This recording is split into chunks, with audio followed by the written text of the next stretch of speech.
one with the huge more attack, perhaps? You didn't have to be so direct. Paimon's just being enthusiastic. We're old friends now, she gets it. It's always a pleasure to see our two most avid adventurers again.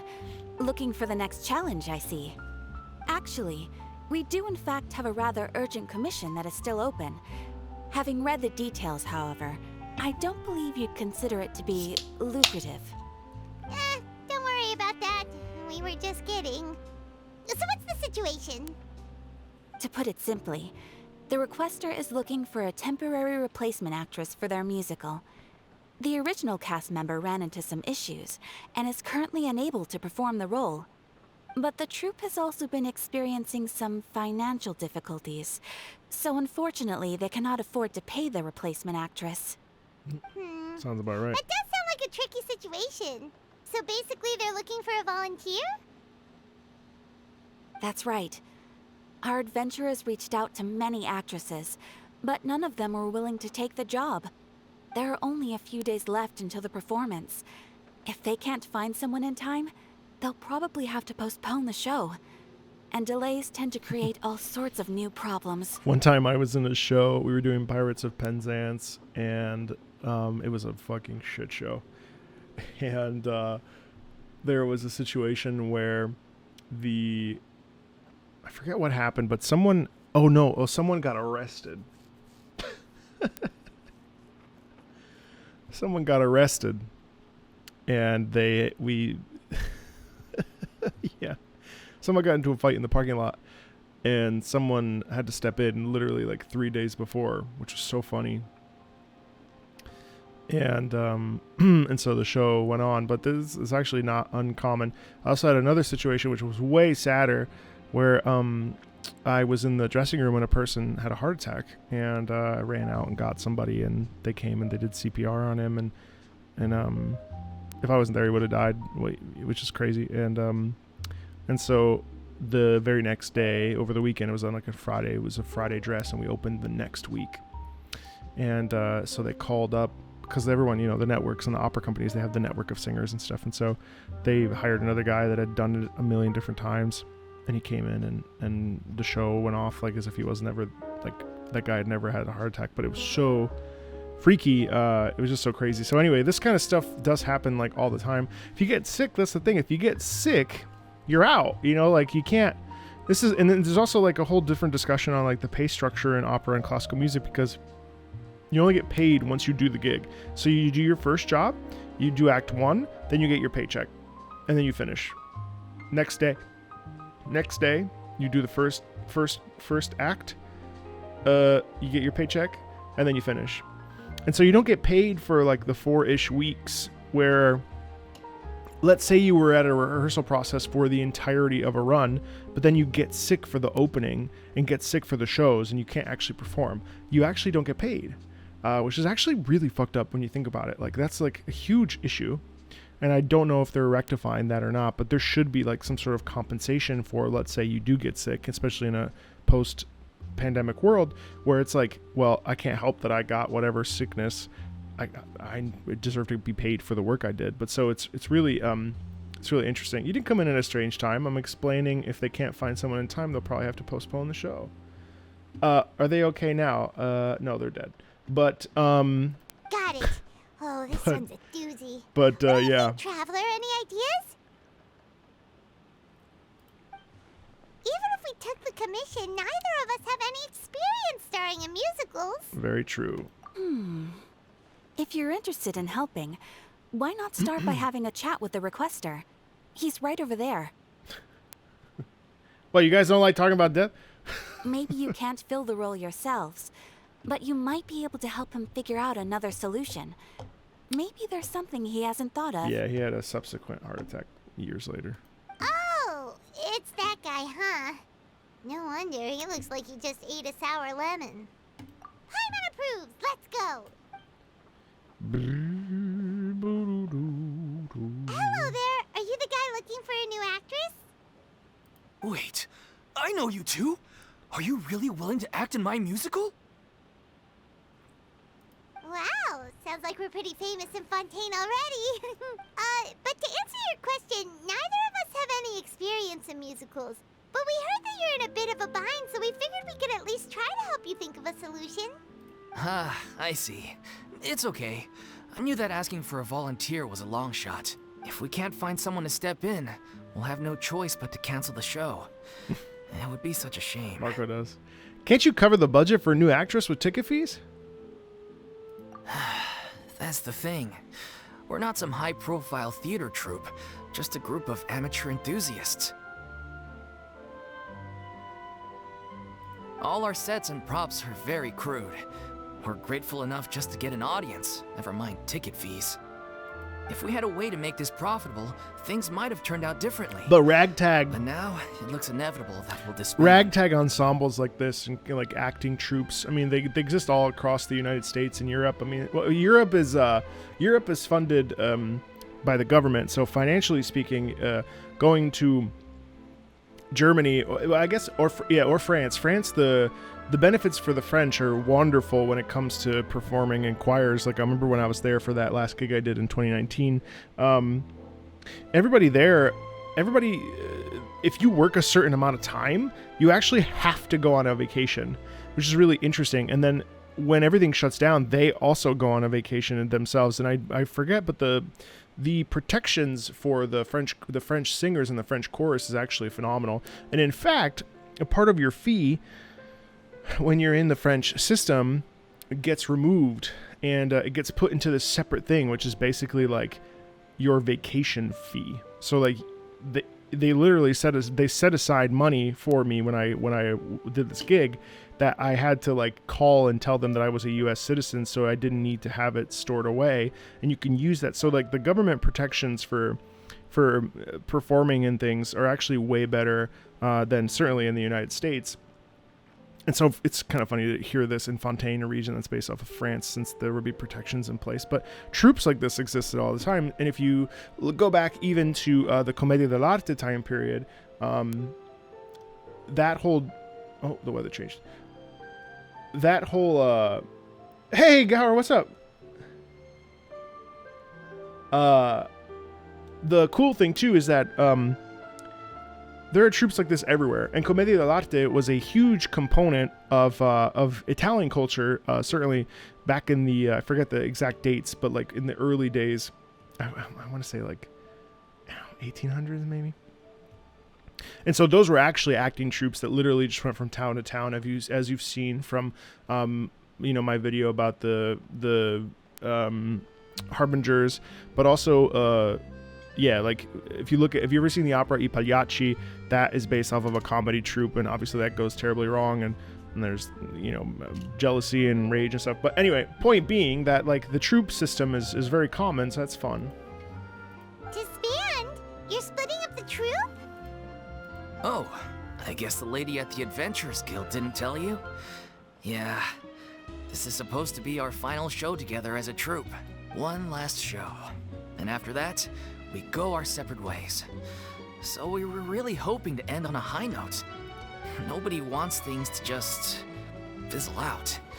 Not after all the time and effort we've invested into it. Catherine mentioned that one of your actresses can't make it? Yeah, the leading lady, in fact. She's been dealing with a chronic illness ever since childhood, and unfortunately, it flared up again recently. It really drains all her energy, so she's in no state to perform. The show just won't be the same without her.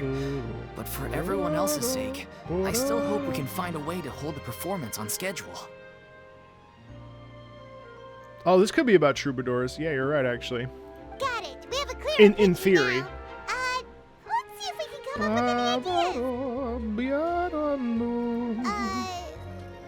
What if we sponsored the show? Traveler, how much more are you? Please, there's no need to go that far. I wouldn't feel right asking such a huge favor. And I can't promise that we'd ever be able to pay you back. Mora isn't the biggest problem. How do we find someone who's a good fit for the role? Good point. If the actress just goes through the motions for the Mora, that's not exactly rescuing the show. We should find someone who will put on the best performance possible. Oh, wait! What about Great minds think alike. I was just thinking that. That's how you know we're the best of partners. Anyway, she should have all the free time in the world right now. I'm surprised that Brigella isn't the name She's of... really good at performing, and she was once super popular with the crowd. Performing in a musical should be a piece of cake for her. This is sort of odd, isn't it, though? Like, everything that happened at the end of 4.2, we didn't even actually speak to Furina once everything went down. We only spoke to Nouvellette, so I find this is incredibly tone-deaf. Inconvenient. Who are you thinking of? Sounds like someone famous. Furina. Her? You're... That was a joke, right? Nope. Paimon doesn't actually know if she's performed on stage before, but Paimon's pretty confident that she'd be really good at it. Yeah, it's incredibly inconsiderate. Hey, listen, I know that you just went through an enormous 500 years of a giant identity crisis, and you were forced into essentially a prison of suffering because you had to protect your people and basically be Jesus Christ. But could you be in a musical? You're not wrong there. She has actually performed in a number of big-name shows before. They were one of the reasons she was so popular.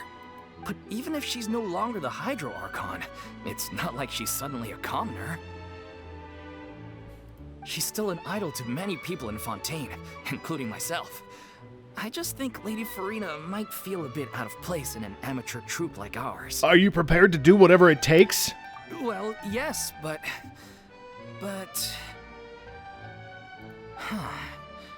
Fair enough. I mean... Yeah, a if ton she of was time actually passes. willing to, Okay, so she's then of gone to course I'd be therapy. honored to have She Lady started Furina star taking in our show. medication. I'm sure the rest of the troupe would be delighted too. I'm sure everyone in our troupe has probably dreamt of performing on stage with her one day. She's got her PTSD under control. Of course, it all depends on whether she's interested. She might consider this opportunity beneath her. No point in stressing about that. We'll only know if we ask her. Is the time skip just a few days? Besides, things are different now. There's no reason for her to be all high and mighty anymore. Oh my fucking god. That is a terrible line. Let's go. It'll be good to check in on her anyway. Thank you for your help. I guess I'll just stay here and wait for the good news. Good luck. Wait, where does Furina actually live nowadays? She used to live in luxury at the Palais Mermonia, but she's, moved out, right? I thought she had an apartment in there. As it happens, I have her current address here. I can provide it to you. Ooh, when did you get here? She's right behind you. I came over when things were starting to sound more promising. I thought I should be at the ready in case my assistance is needed. It is my duty to support commissioners in any way I can. Thank you, ma'am. Thank you so much. Well, now that we've got the address, we'll go find Furina. Back in a jiffy. Also, why is it our business? Like, who decided that we should be the people in charge of asking Furina to do this? Like, we're not friends at all, in fact. Last I checked, shit wasn't great, actually. Kind of ended in a trial, and then, yeah, shit wasn't great. It is true that Paimon probably doesn't have, like, standard human emotion, so why would she...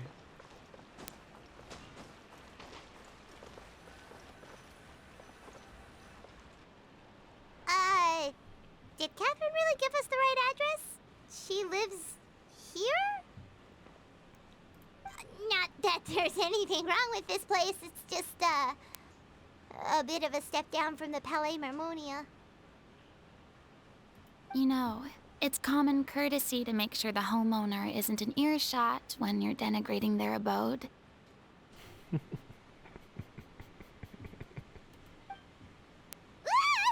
Okay, when did Poppy Gun of Thin Air become all the rage? First Catherine and now you?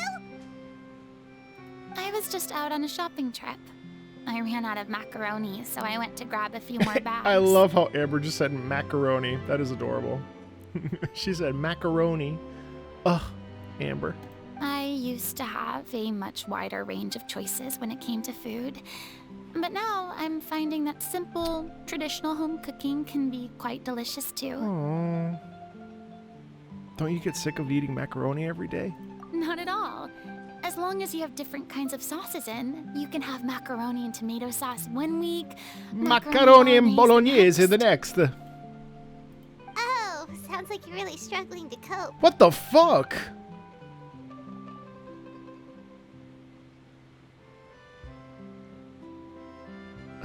Why does that bother me?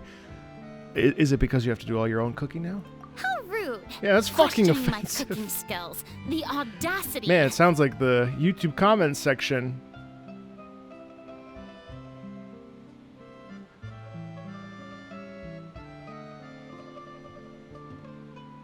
It's not like I have a very eventful life these days. Actually, I barely leave the house. So I don't see how it's unusual that my meals are a little simpler now too. Kieran, thank you for that wonderful raid. I appreciate you. Besides, I'm sure I could master Thanks for hopping dishes in. like Shout out to leche Kieran. or blubber profiteroles in no time, if I felt so inclined. Bing bong. Tenor voce. Ah, there it is. You don't know how to cut. What's up, Kieran? Not yet, maybe, but... Anyway, what are you even doing here? I do hope you didn't come here just to ogle at my What's fall up? from grace. Hey, Zoo Raid. Hell yeah. Let me first be clear that I'm not taking guests at this time. You could have picked anybody So and you if picked you're me. just here Thank to you. clown around, then please be on your way. Shoot. Sorry. I was just talking we're shit sorry. on Please the don't be incredibly mad. rude behavior of Paimon and our traveler. Paimon was just showing concern for your well-being. Yeah, exactly what the traveler said. Paimon wasn't trying to make fun of you. What the fuck? Hang on a sec. You weren't exactly holding back either.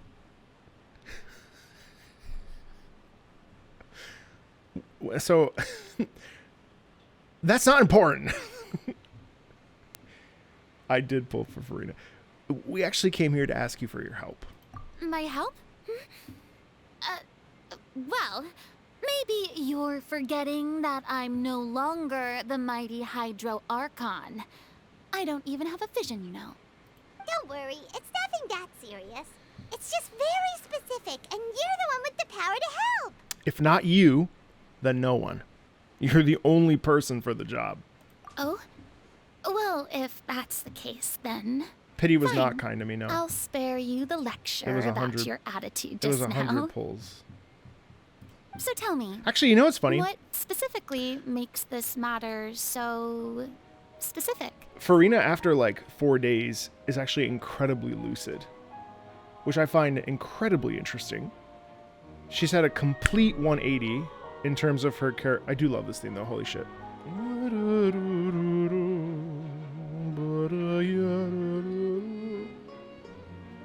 Like, her voice is pitched all the way down. She no longer like has any form of pretense. She sounds actually incredibly stable. She's simplified her life. She's relaxed. She's settled down.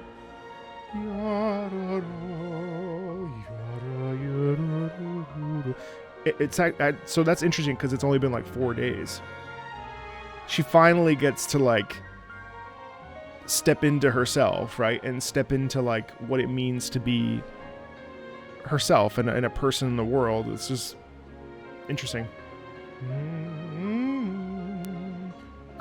I see. I knew you couldn't have come all this way just to amuse yourselves at my expense. After all, I was once the brightest star in all of Fontaine, well versed in all the various performing arts. A mere musical is well within my capabilities. But given the present circumstances, I'm afraid I must regretfully decline your casting request. Oh, How come? It sounds like this would be a breeze for you. she's like, I'm tired as fuck, Paimon. True. but I have made a decision to retire from the stage. Rightfully so. Although I am no longer required to play the role of the Hydro Archon, the time I spent inhabiting that character has left an indelible mark on me. Holy crap! Oh my god, relatable. Wow. Centuries of pretending to be a different person changes you completely. I'm not the same person I once was. Of course, that can't be undone now. It's too late, and I have no intention of reinventing myself all over again. Oh, I love this. But at least I can say that I no longer desire to play any new roles. Chat. Oh. When I quit opera, people sometimes ask me now, they're like, well, do you miss it? Would you come back? And every time I'm always like, fuck no, never. I got to play the roles I wanted to play, with the exception of like 3. I don't have to deal with any more bullshit besides YouTube comments.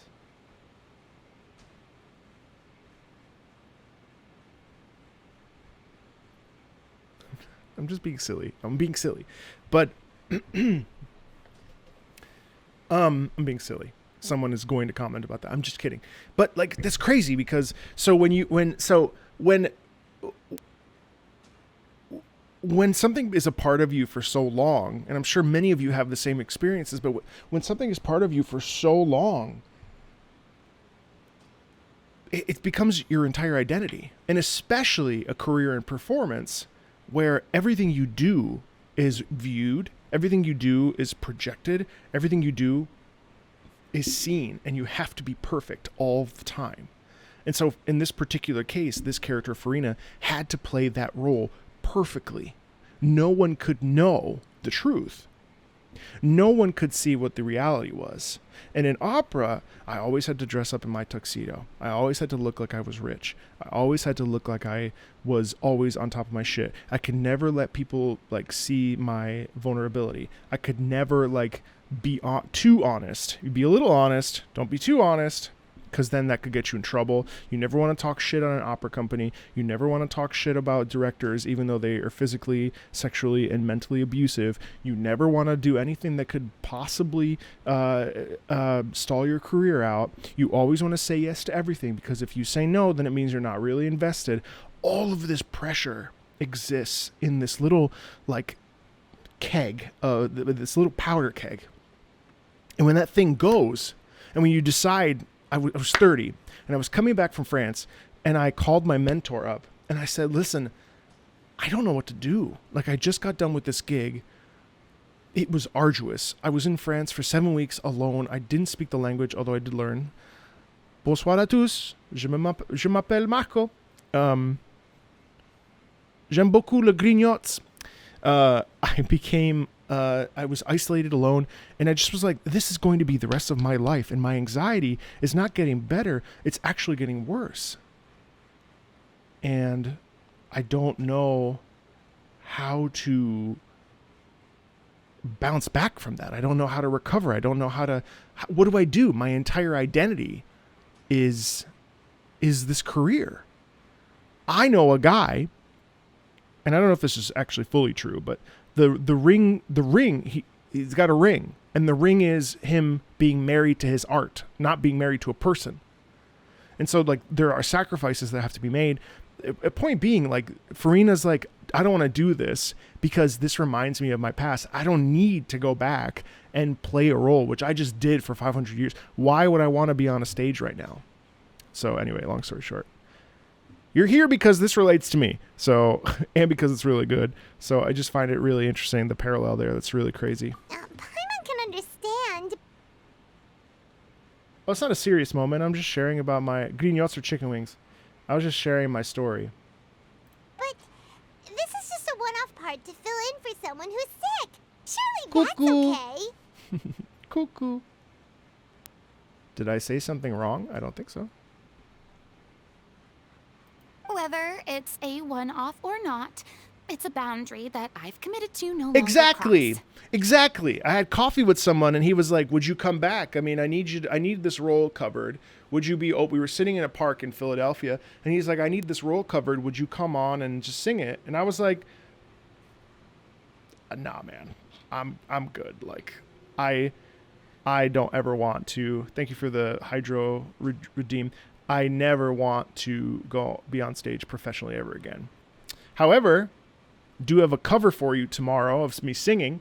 I'll happily do that any day of the week. But the idea of getting on a stage, now I would do it if like MiHoYo called me and they're like, "Hey, will you come sing Palumna Omnia?"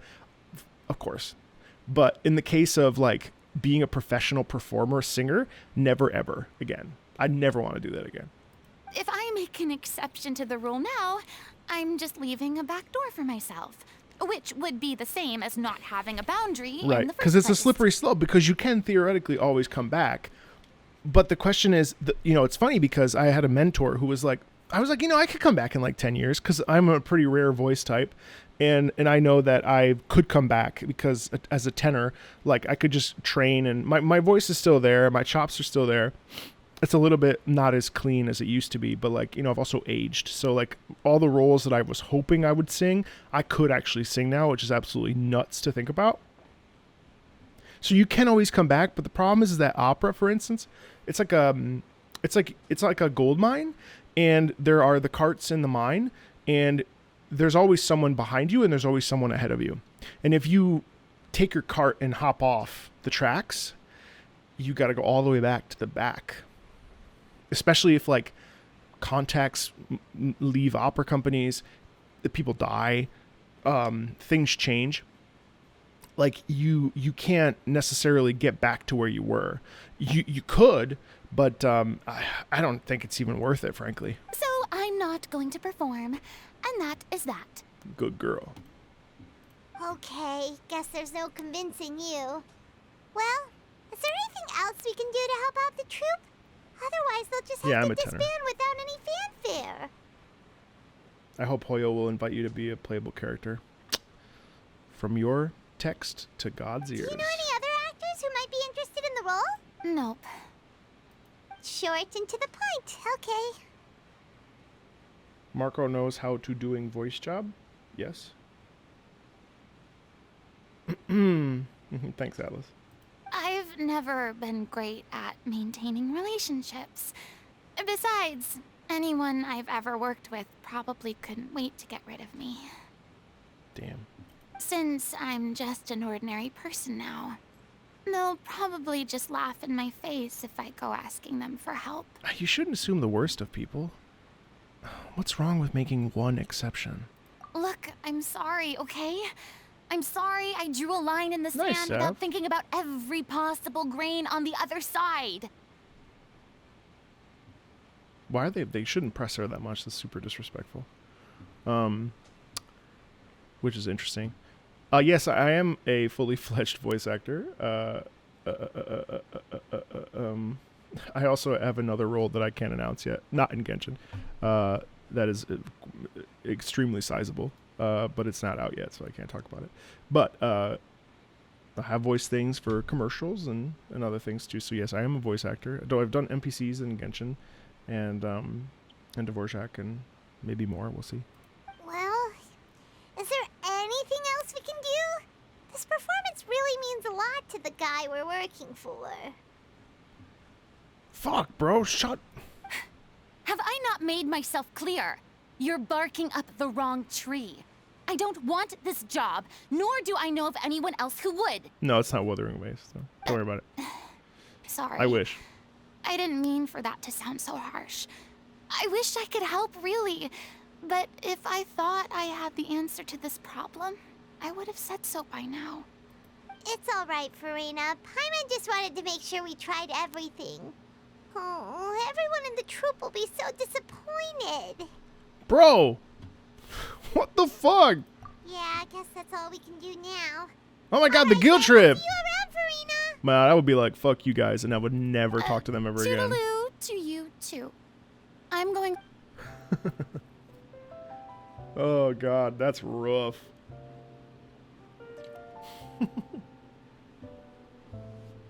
The fandom was pissed off. We can sign a friend DA. Nah, we're good.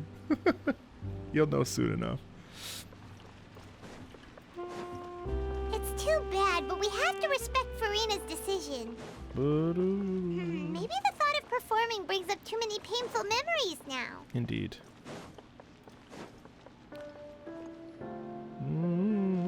Is that the sick actress? Huh?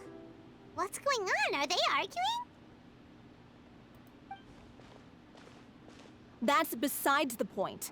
I'll ask you again.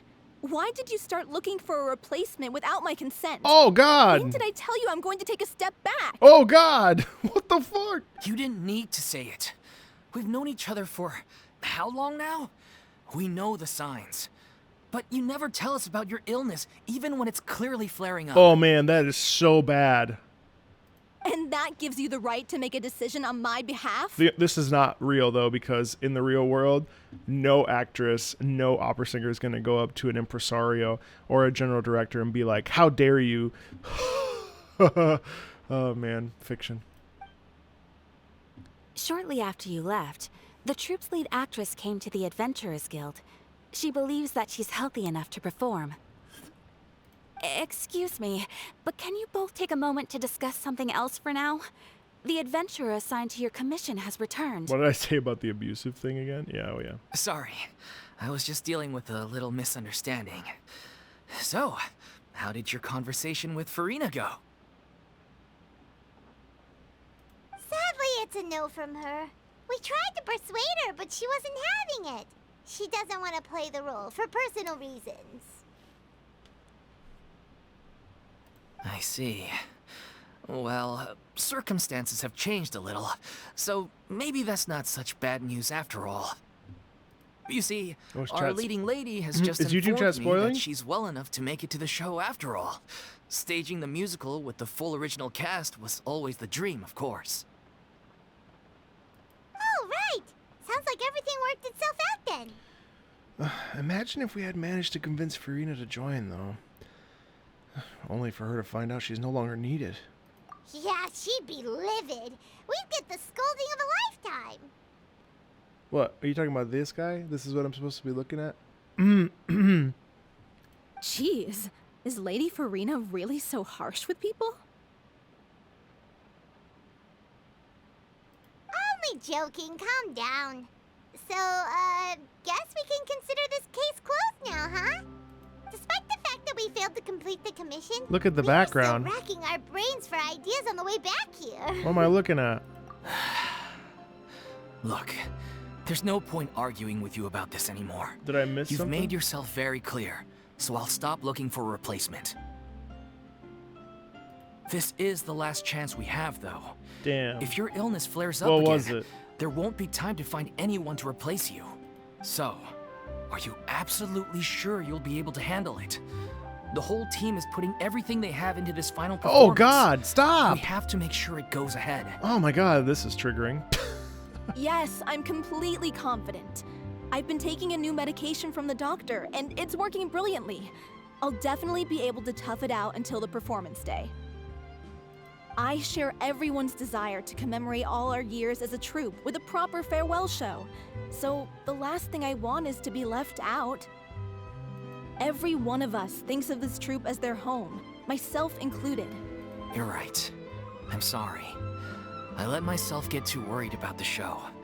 I should have asked for your permission first. Okay, well that went over well, I guess. All's well that ends well. Sounds like the show will go on. Paimon, wait a second.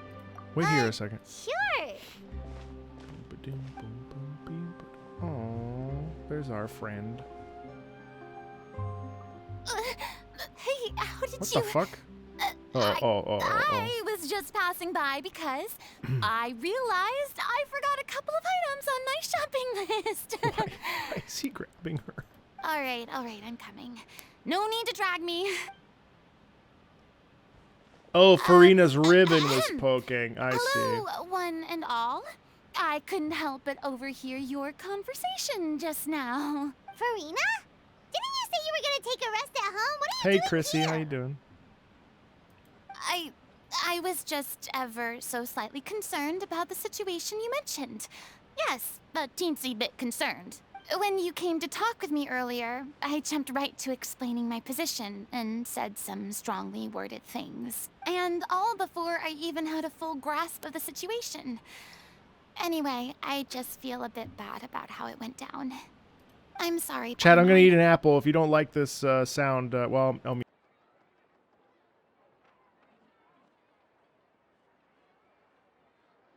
Oh, it's totally fine. Paimon didn't take any of that personally.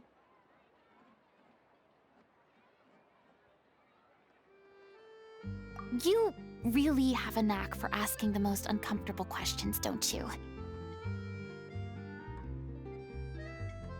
I felt very sheepish, having had a change of heart after flatly refusing you. And then, to make matters worse, you caught me. But in any case, it sounds like the issue has already been resolved. Yeah. When they said they were gonna ask for your help, I almost had a heart attack. I mean, how could we be worthy of having Lady Furina star in our show? There's no need to think like that, and no need to keep addressing me as lady. Just Furina is fine. I was wondering, if this troupe is so important to all of you, why does it have to disband? If the difficulties are purely financial, then there must be a solution. You could put the shows on pause while you look for a sponsor, for instance. Everyone seems so devoted to the troupe. You want me to I'm unmute? sure if you keep chipping away, you'll find a way through. We all want to believe that, but some things are just beyond our control.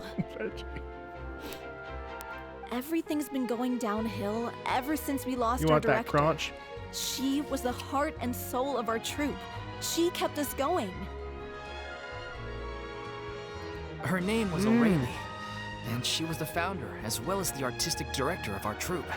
Oh no! Tragically, she was a victim in this serial disappearances case. Terrible news. What? That's actually how I recognized these two. It was all thanks to their efforts that the true culprit was brought to justice. But still, no sentence can bring our director back to us. That is so sad. She was a loyal fan of your performances, Miss Furina. They were what first inspired her to get into musical theater. Aurelia. She rallied many people around her who were destitute or had lost their sense of purpose in life, and convinced them to join her troupe. She wrote her own scripts, acted on stage, and mentored each and every one of us. People loved our performances back then. We seemed to be going from strength to strength. Things were really looking up for us. And then disaster struck. Yeah. After that, the entire troupe fell into disarray. Am I going to be wishing on the Obama? None of us know anything about script writing, let alone how to handle the business side of things. We've been doing the best we can. But despite our efforts, things are slowly but surely falling apart.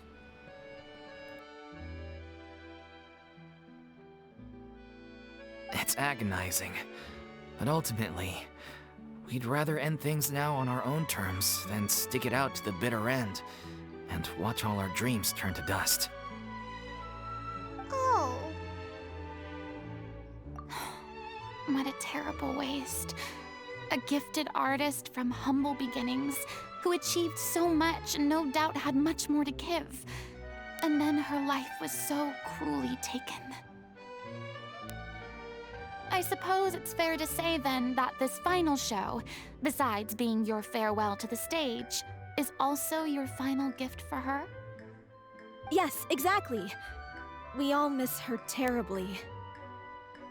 Well, good thing I followed the traveler here. After hearing this tragic tale, I can no longer stand by and do nothing. Furina. I know what you're thinking, but I by no means plan to cross the boundary I've set for myself. Besides, they're no longer looking for a replacement anyway. I can, however, provide some artistic guidance from the vantage point of a highly experienced audience member. But only if you feel this is something that would help, of course. Oh, most definitely. We'll take any guidance that you can give. We unfortunately don't have any budget for a consultant, though. Will that be a problem? I don't need any compensation. All I'd ask in return, if you're willing, is that you tell me some more about the life and work of your late director. Something I've begun to realize since my departure from the Opera Epiclese is that there's a lot you don't see when you observe everything from on high. The law only judges criminal behavior and does not weigh human emotion. The court's verdict can settle the question of criminal liability, but what about all the unresolved emotions of the parties involved? What happens to them? Fuck. Sorry, YouTube. An interesting answer. But if you ask me, I think all emotion shall ultimately return home to the heart and slowly settle with the passage of time. Take, par exemple, how this troupe pines for their late director. Things such as this I have never witnessed before, and so I should like to observe, perchance to understand. Huh. Still a fan of your old dramatic monologues then, huh? What the fuck? Shut up. You just want to get back in on the action, don't you? You fucking... No. This is a completely different situation. Pearls before swine. The name's not Swine, it's Paimon! You self-righteous, egotistical mother... Would you be willing to join me? Come on, take a break from adventuring to listen to a story. Mary's gonna come out here and be like, is everything okay? Since it's you, I'll do it. Especially since it's related to the serial disappearances case. Thank you all so much. What's Our up, director Chuck? was a huge Chuck fan of loves Miss food. Furina's performances, as of course we all are. Mm-hmm. All right, follow me. We'll go to our usual practice space. Please excuse the size. It's a little on the smaller side.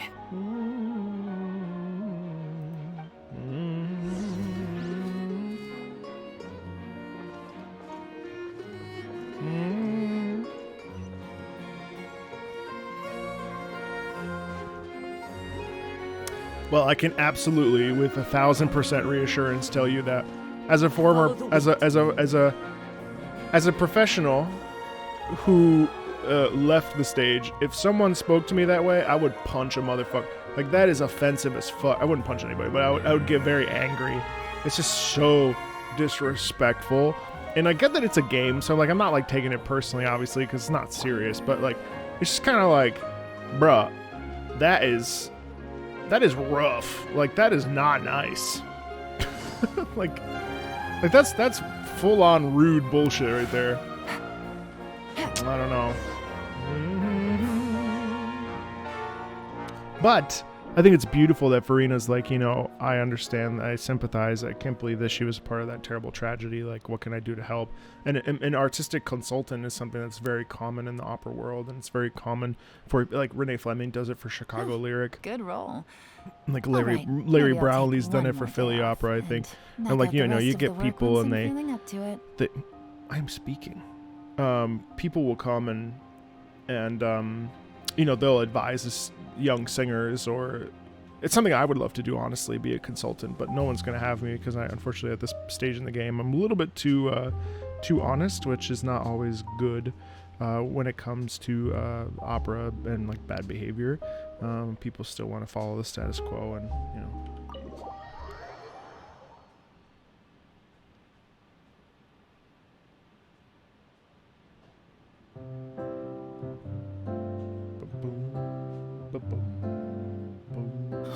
Lady Furina? No, it wouldn't be the same as a dramaturg. A dramaturg is the person who like researches the synopses of the plot, explores the details of the plot, creates the libretto, creates like text changes, things like that.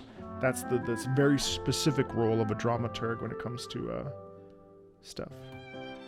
What's Lady Furina doing here?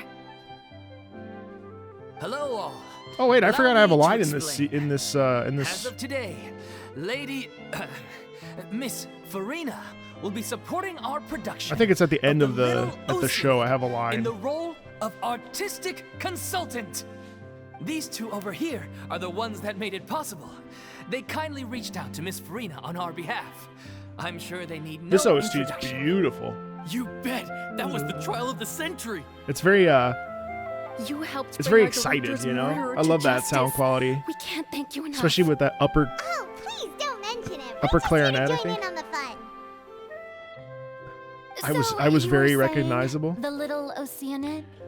Yeah, that's the name of our final show. Marco always plays it's an himself. unfinished script left behind by our director. One of our greatest regrets is that she never got to complete it. So, if we can bring it to the stage and make it a successful show, we can all take some solace in that. It's kind of funny that I Wait, but if it's not finished, then... finding an actress was the least of your problems. Yeah, we've been battling issues on every front, trying to realize this dream. Anyway, let me give you a quick summary of what the story's all about. Well, I mean, theoretically, the the disappearance of the people with Vache was actually a bigger deal than Furina's trial in some ways. That makes sense. The protagonist of the story is a young Oceanid who transforms herself into human form, despite the protests of her family. Marco learned to predict YouTube comments. She longed to You live see all just like all any sorts of other things in the human. YouTube comments. And sure enough, she found friendship and even love. Everything seemed perfect. But one day, her true identity was exposed, and her world came crashing down around her. So far, so good. A classic tale. Uh-huh. What happened after that? That's one of the issues we've been trying to deal with. Unfortunately, this was as Good far as night. the director got with her script. We need a proper ending so we can bring this musical to the stage. But people have different opinions on which direction to take it in. Wow, that's such a beautiful We still clarinet. haven't decided between a happy ending or a true-to-life tragedy. Oh, make it a happy ending, please. By true to life, you mean the director's sudden disappearance? Yeah, like they say, truth is stranger than fiction. But then there's the question of whether we People really don't know want to use about the stage to pass our raw Focalor pain onto Christ the audience. sacrifice. I mean, that's literally Exactly. what it is. A lot of the time, people come to watch a show just hoping for some light entertainment. We have to consider their emotional stake in this, not just our own. Who's joining And my world? one last thing. We're still waiting on confirmation from two of our main actors. Oh The God! first is Paulo, who plays the protagonist's lover. He's locked himself away to focus on writing an ending for the script. But the deadline's passed, and we still haven't heard from him. The other is Villemont, who plays the main antagonist. He took the director's death pretty hard. Hasn't set foot in the city since. That makes sense. He did write to us, promising that he'll be there for the final performance, but we haven't seen or heard from him since. So we're not really sure what to make of that. Sussy cat. Although, now that we have Miss Furina helping us, maybe we should take the opportunity to get everyone back together. That's right. What opportunity? What do you mean? Maybe you're unaware, but your name has always been like a rallying cry for us. Our director was constantly singing your praises. All of us look up to you as a role model. Oh, stop. You're making me all flustered. Although, not in a bad way. I suspect the reason they're dragging their feet is that they have their doubts about whether the show will really go ahead, considering all the issues you've been facing. But one by one, all the obstacles are being removed. Now is the time to rally the troops. Makes sense. Okay, priority number 1, let's check in with Paulo and see where he's at with the ending. He went back to Poisson a few days ago. Said that staying in a friend's home might help him to relax and escape the feeling of isolation. I thought the last thing his friend would want right now would be to take visitors, given that Poisson was flooded not too long ago. But I guess it's the opposite. A friend in need and all that. Yeah, maybe he could use some company. Poisson. Poisson. Is something wrong? Nothing. I suppose my presence will be indispensable if we are to restore his faith in the show. So, allons-y. To Poisson! Allons-y! Allons-y!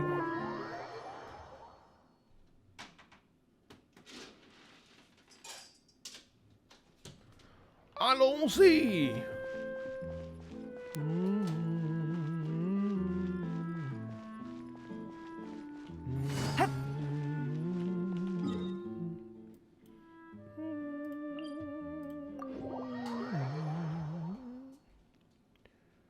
Allons is yeah, allons-y is let's get it going.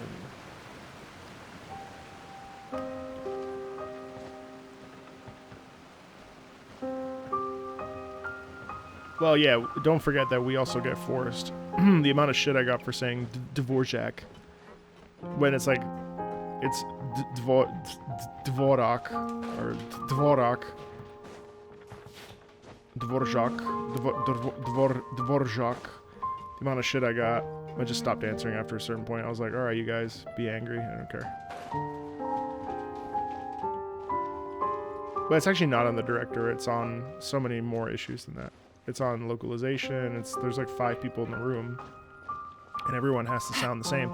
You can't assume that everybody can pronounce certain words not in their native tongue accurately.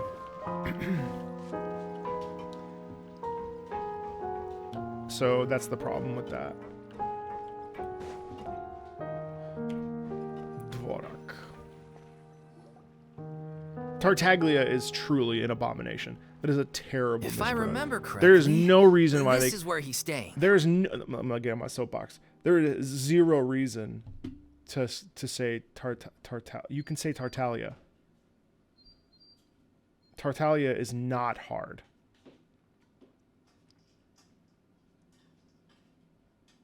Tartaglia. Yeah, I love the quest. Tartaglia makes me grumpy as an Italian. But there's a G. Exactly, but in Italian, G-L-I, Gli. Tartaglia. Tartaglia. Come no? Certo che parlo italiano. Aglio, olio, cipolla, tartaglia. I can ask Amber. I'm sure she'd say yes. Who is it? It's me. Tortellini. Is the script ready? Ravioli. You came all the way here for that? Oh, have a great time at your concert. All right. Forget that for now. Just come on out. It's We've got some great news. Arlecchino.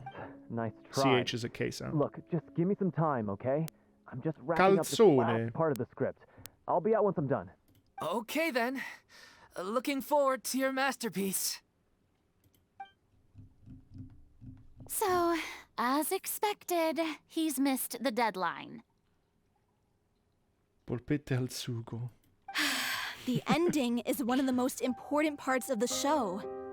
Even once he's done, it isn't final until we've all had the chance to read through and make sure we agree on it. Someone told me they'd just seen you in Poisson. I assumed it was a case of mistaken identity, but sure enough, here you are. And Furina, too. I was wondering if we might run into her. So, you're here for Paolo? Looks like he could be a while, so feel free to take a stroll around town in the meantime. I've made all the arrangements already. Oh, it's okay. We can just wait here. Thank you for being so considerate, Miss Navia. That sounds wonderful. We'll take that stroll. Get over here, you! How oblivious are you? Tell that to the other characters on screen. How are things in Poisson now? Any better? Things are on the mend, but it's a slow process. Some people may never recover from the trauma they experienced. I'm sorry to hear that. I wish there was something I could do. Please, must our conversations take such a depressing turn every time we meet? We all have painful memories, but we don't have to let them cloud everything we do. And if you're trying to make a new start, perhaps it's best if you don't bring up the past all the time. It's true. Thank you for your words of comfort. You make a very good point. That's a really interesting sentence. Wow, that sentence alone is so profound because it references grief and how people that are grieving, you can grieve anything, by the way. It doesn't have to be just death. It can also be like a loss of a career, a loss of a job. Well, it's a career, a loss of an identity, a loss of a, just so many things that you cling to. It doesn't have to be a physical death. And it's really interesting that oftentimes people who grieve, they do this thing called time traveling, in which they can very easily slip into the past and experience the thing that causes the feeling of pain and grief, and they can't snap out of that area of their life, and so they stay rooted in that experience. And it's very hard because time moves in a different way for people that are grieving. It's interesting. I don't know, maybe it's the Z-axis or something, but like the way that people grieve, whatever death is very slow and very,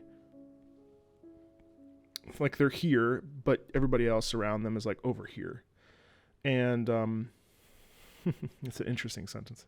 But for now, at least, I think I should stay with the way I'm feeling for a while longer. Working on that in therapy. It's okay. These things take time. Moving on from a painful experience is easier said than done. Which brings me to why I'm here. I thought you should probably know that not everyone here is ready to forgive and forget after the Hydro Archon's inaction in the face of catastrophe. To avoid upsetting the peace, I told the townspeople that everyone here is a member of the theater troupe, and that you are just an actress playing the role of Furina. What? It's not a perfect solution, but hopefully it means you won't have to lie low while you're here. That's so thoughtful of you, Navia. She's like, that's actually an actress who looks exactly like her. Well, what do you expect? I am the courageous and considerate president of Spina di Rosula, after all. But that's a good idea. Like my father before me. Anyway, that was all. Look after her now. Got it, Navia. Off we go then. Let's take a look up there. I don't have any friends that I can be frank and honest with, so maybe she's right. You're the closest thing to friends that I have. Kind of feel bad for her because Paimon was a pretty shitty friend just though. What are my thoughts on shoelaces? I prefer wearing shoes without them. I'm so grateful that Miss Navia was so understanding. To be perfectly honest, I didn't know if I was ready to meet her. It's always easiest to just run away from your problems, but that never fixes anything. You can't get around the obstacles without facing them. So that's why you were nervous when they brought up Poisson. Yeah. I'd be lying if I said I wasn't scared of coming back here. Still, I felt it was something I had to do. But it's not her fault, though. As I was saying before, I want to see for myself the things that I never could in the past.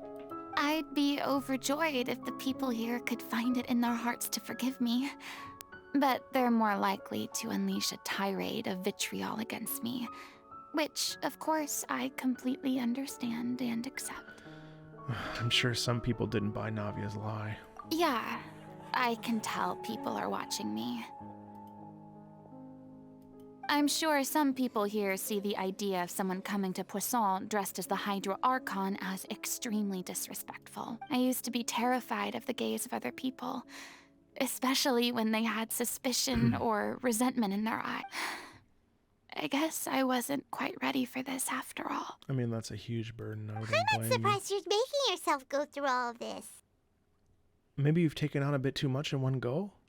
I can't let myself see only the things I want to see. How would that make me any different from before? Look! There seems to be a crowd gathering over there. They're not staying quiet either. Probably time we made a move. How about we check out Spina di Rasula's ship? We should have a view of the whole of Poisson from there.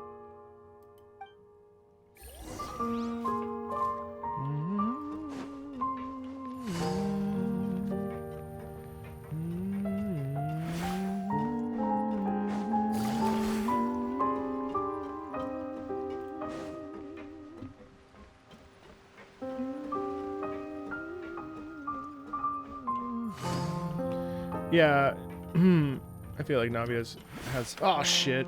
Navia has a lot of influence from her father for sure.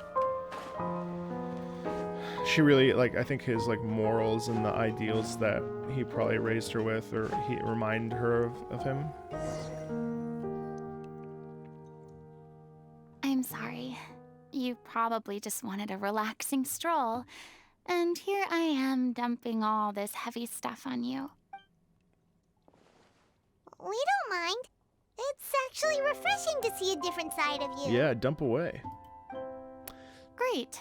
Well, I appreciate your company, so please don't disappear just yet. I love the way that Amber slightly tweaks her her inflection, but it doesn't deviate. It doesn't. One of the things I'm really working on in my voiceover stuff, because of all my years in opera, is I will sometimes deviate slightly when I'm trying to get an expression across. So I'll overdo it. And what Amber here, it's incredible the micro movements that she makes with her intonation that are really, really, just really beautiful. I don't know whether you can tell, but the years of suffering and loneliness aren't the only reason again. I have a hard time facing up to who I used to be. It's a real masterclass in how to be a good actor. As I stand here by the ship, I can't get the images of the rising water out of my mind. One after another, people were taken by the water. All those treasured lives and memories washed out of existence in an instant. They thought their God would protect them. They had absolute faith that when disaster struck, a divine power would save them from harm. And all the while, I played my part to perfection to convince them that was true.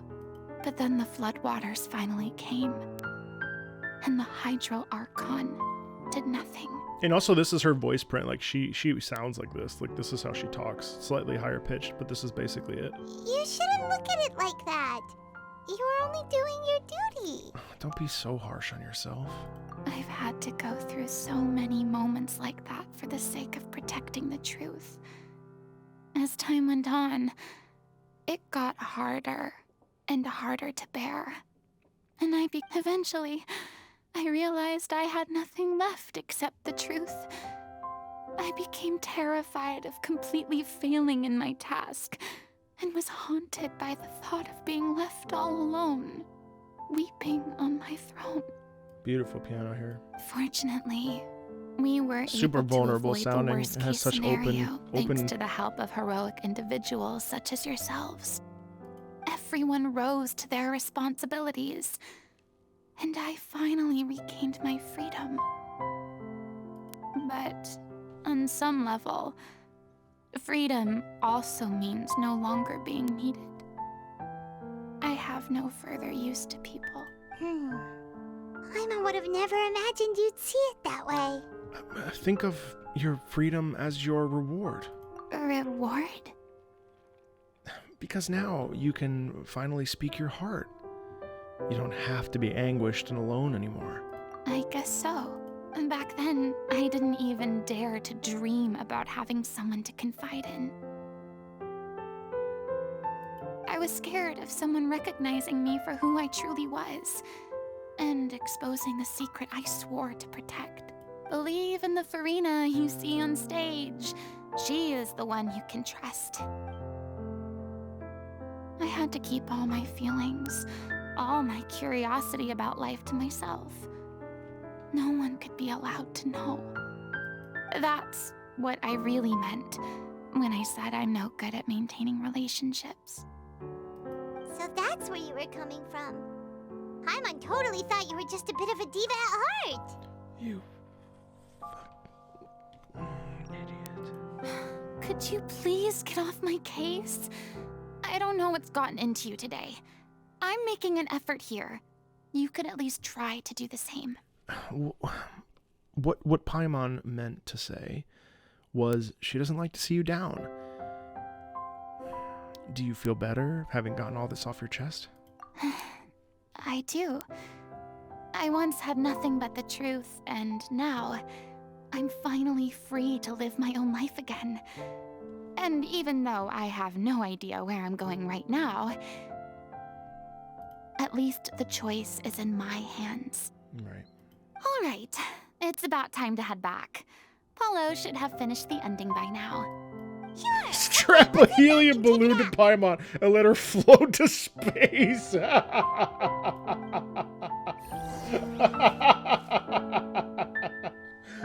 Oh my god, just fucking picture that shit. God, I remember when Dvorak came out and that whole like thing, I was playing it for my mom because someone had like uploaded the event, and my mom was like, my mom was like, what? Didn't you say you needed to watch what you eat? Oh. You're supposed to be cutting down on fried foods, not wolfing down copious quantities of fish and chips. Hey, you know? Raven, how you doing? Come on. It's not every day we get to dine at Spina di Rosula's expense. Can you believe how generous she is? Also, why is I'm she not giving about him to any pass on free feedback food. about what he's eating or not Anyway, eating? my character doesn't need to be slim and good looking.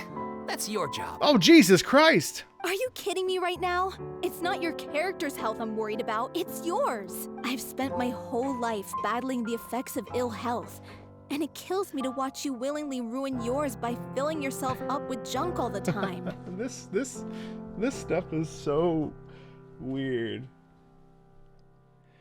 I don't know, Jordan. I don't think that she should be jabbing. There's like a right time and a wrong time, and in terms of if this were real life, that would be, personally for me, that's like a huge wrong Oh time. no, looks like they're arguing again. Fat shaming. We're back. Could you maybe put your differences aside for a moment? I think these two are in love, and she's deeply concerned. Ah, you're back. We've been enjoying Spina di Rosula's Paulo's nearly done. We shouldn't have to wait too much longer. Great! So you were discussing your characters, right? We heard she's playing the Oceanid who turns into a human girl. What about you? Me?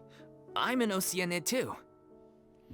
Oh, Eula's middle tit is here. Is Eula's left tit in the chat as well? I have all the tits in the chat. He was originally supposed to take the form of a crane, Just missing right but tit. he outgrew that role. Well, the costume at least. So now he's playing the boy Sorry, instead. YouTube. YouTube's like, the fuck are you saying? In Twitch chat, if you look, there's a middle tit. Eula's middle tit, and then Eula's left tit is also often in the chat. And then the other chat. I've never seen Eula's right tit though. So. Also, we're talking about a bird, just to be clear, not what you think. That's. The boar's not a bad character, actually. He's the one who raises the little Oceanid, yes? That's right. He has some pretty memorable lines too, like when he imparts some solemn words of wisdom to the little Oceanid. If you become human, you can reveal your secret to no one. You will face suffering and loneliness. Is this truly what you want? No, birds don't have tits. Tits are birds. Wait, that sounds kind of familiar. Bye, Kate. It's the most important line in the whole script. I think it's a symbolic statement about our director's life and legacy. She kept quiet about all the trials and tribulations she faced in running our troupe, allowing us to devote ourselves fully to performing. It was only after she was gone that we realized how tough her job really was. You don't think being a director is hard? You mentioned earlier that the troupe was like your home. Yeah. I was born with an incurable illness.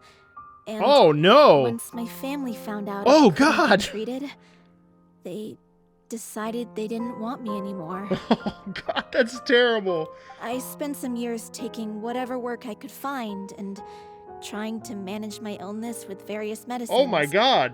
But whenever I had a bad flare-up, I'd be lying in an alleyway for days at a time. Let me just say that something I really want, like a quality of life feature I want, now I understand it's being localized in many different languages, so that's tough. But what would be really cool is if the dialogue, it's really tough for readers because I'm okay with the voiceover and stuff, but like the real problem with Genshin for me is that like, you know, she was still like over here and I was already here. So like for me, it's like, I wish that they had a scrolling, you know. It was like that until the director found me one day. Or at least She told get me rid I of had it a if that's the great case. voice Like, and asked if I was interested in studying singing from her. I said yes. you could also just get rid of the text box. I don't know if there's an option in the... She took me under her wing, taught me to both sing and act, helped me find Mora for my meds, took care of me when my condition decided to flare up. I know it was all a huge burden Text on scroll her. speed would be wonderful. She sounds like a really incredible person. It doesn't need to match up. Of course, it never does. I mean, none of us, we can all suspend disbelief here. Like, she just finished the sentence after her mouth was closed, obviously. But She really was. She gave everything she had to her troupe and the people in it. All of us were so proud to call her our director. I was a lost child too when she found me. As the child of a murderer. Jesus Christ! My parents weren't around when I was little, so I got sent to an orphanage. The other kids were always picking fights with me. They'd say things like, "Come on, you must be pretty tough if you're the son of a murderer." What? It was just to taunt me, though. I was an easy target, and they knew it. Oh my God. This is like, all theater kids are actually just traumatized people. One day, I got beaten up so bad that I just couldn't take it anymore. So I ran away. I lost all faith in humanity by that point. Thought the whole world was out to get me. Let me guess. Fortunately, the next person you ran into was the director. Yeah. For the first time in my life, I was somewhere I felt safe. And I promised myself I'd stay here until the day the group parted ways. You know, that's really interesting because as a performer, people come to the theater and orchestra and performance for a million different reasons. And for me, I was in between 6th and 7th grade, and my mom, I was like playing Final Fantasy VIII at the time, and I kind of didn't have any direction, and I was really sort of like, well, I don't know what to do with my life. But I was like 14, and no, I was 12, and my mom signed me up for opera summer, or not opera, fucking opera. I didn't get into opera until my mom signed me up for musical theater like summer camp, and I remember I went, and it was the first moment, and I think that this happens to a lot of people, that you like catch a bug of something and you feel really empowered and inspired by it. And the first time was this like theater camp, and I remember I met like all these. I remember I was like, "Mom, I don't want to go to theater camp. It's for girls." And then I got there, and it was an incredible experience. And the director, Margaret Gray, like, she took me under her wing, and it was so interesting to have a safe space to like act and play and like be bad, but also be good. And like that was the first time I ever performed publicly, and it was such an exhilarating thing. At the time, it was so pure because it wasn't about money, and it wasn't about like being good. It was about like making a memory and like having fun and like bonding with people, and it wasn't even about telling a story. It was just about like expressing oneself, you know. So I mean, no, my father wasn't a murderer, but for the first time in my life, I also felt somewhere safe, and I also promised myself that I'd stay there until till things shifted. That's really interesting to read. The day you hoped would never come. how times change. Oh, you're finally done? Get your butt over here. There's someone I need to introduce you to. This is our new artistic consultant, Miss Furina. Furina? The Furina? Oh my god, how did you manage to wrangle that? Please, the honor is all mine. I was profoundly moved to hear about your troupe and your wonderful director. Same here. Even so, this Why is did just... Paimon need to incorporate I'm her sorry. opinion? I'll try to calm... Oh, that's yes, funny. The script, of course. Let me give you a rundown of how the story unfolds in my version of the script. I'm sure you're already familiar with the beginning of the story. A little Oceanid decides she wants to become a human, against the wishes of her family. She finds love and friendship in the bustling city. Okay, well, But then, I was clearly disaster wrong. strikes. I was clearly wrong about the trailer I watched.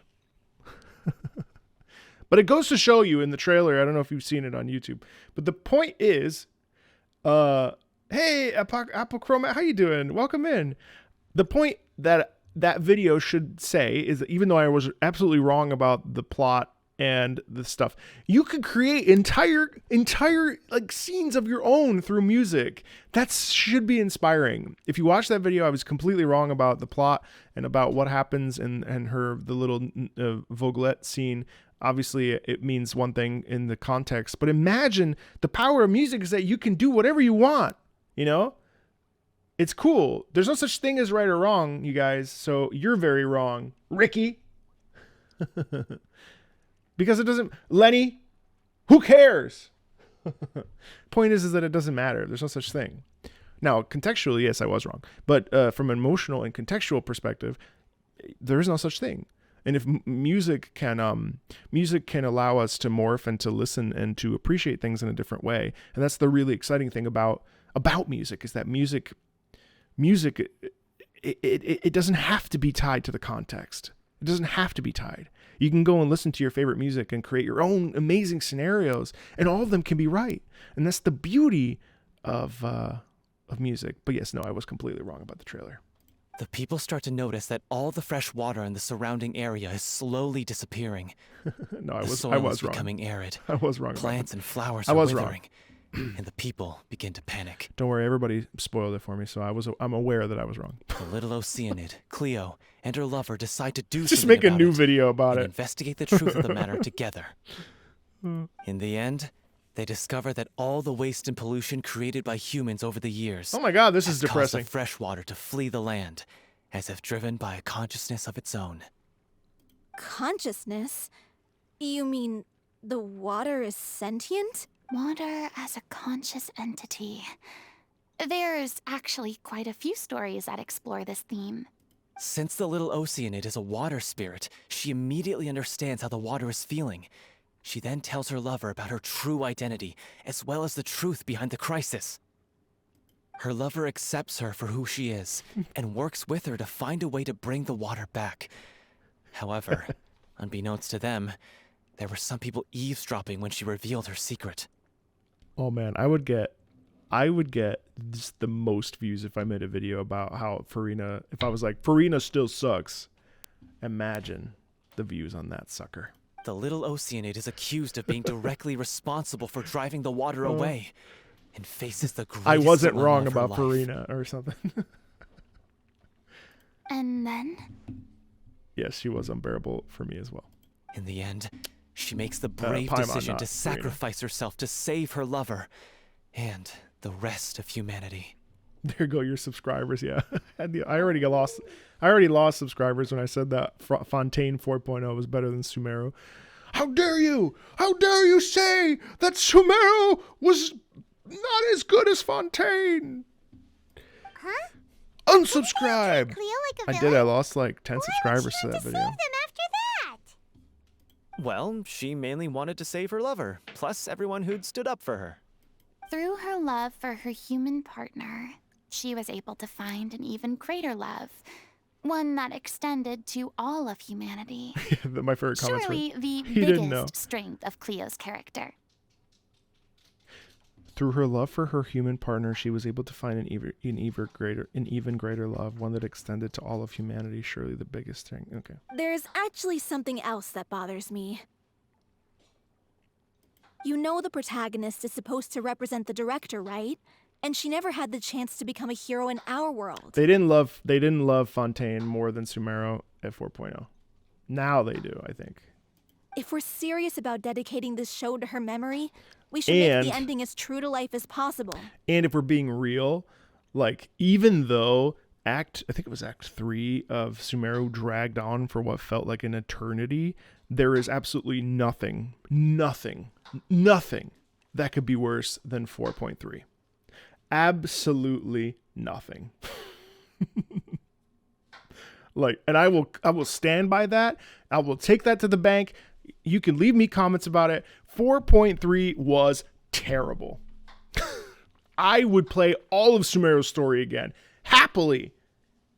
Or not 4. Act 3. Sorry, 4.4. What patch was that? 4.1. 4.1. I'm sorry, chat. I meant Act 3. I meant Act 3. My bad. 4.3 would probably be great. I meant 4.1. Thank you. Yeah. No, I meant 4.1. No, I'm sure Navia's quest will be great, or whoever's quest. What about if the little Oceanid is hounded to death by people who hate her, her lover makes sure her secret never gets out, and humanity continues down the path to extinction? That sounds like too cruel of an ending to me. And perhaps a little irresponsible to present to the audience. 4.1 Act 3 is what I meant. That ending would be a perfect mirror to Director Aureli's death. Both arbitrary and meaningless. Jesus. On the day when she went missing, Director Aureli had instructed us all, somewhat out of the blue, to leave the court of Fontaine and wait for her outside the city. We waited and waited at the rendezvous point, but she never came. By the time we looked for her, the Gardamex looked for her, but she was nowhere to be found. Increasingly, all the signs seemed to point to her being the latest victim in the serial disappearances case. The director was the kindest soul in the world, yet she was senselessly sacrificed for the sake of a so-called experiment by someone who had nothing to do with her at all. I do love that Vache, who, by the way, Vache is played by the wonderful Tony Waldman. He's a really nice guy. He's a buddy. Like, he was amazing as Vache, and I love that Vache, this whole section here.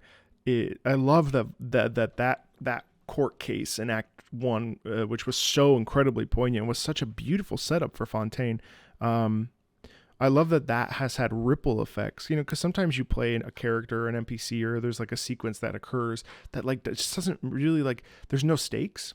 And I love that in this particular case, Vache and that whole disappearance of those folks and being turned back to Oceanids and stuff, that was really, really, really has actually been the through line of a lot of this plot in some ways. Now, obviously, there have been other branches, right? But the fact that here we are in a story quest that's unrelated to the main Archon quest, obviously it's connected, but it's amazing to see how important that whole corner is. But doesn't the way she suddenly told you to leave the city suggest that maybe she had some sense of what was about to happen? It almost seems as if she was moving you to safety. Jonah. This Act 3 is supposed to represent Furina's life doing the same thing every day and keep working whether you want to or not, but it definitely feels like that's reaching. I don't think that's good game design, as far as I know. I've been trying to follow up on that ever since, but all my efforts so far have turned up nothing. Villemont might know something, but he won't open up to me. Villemont?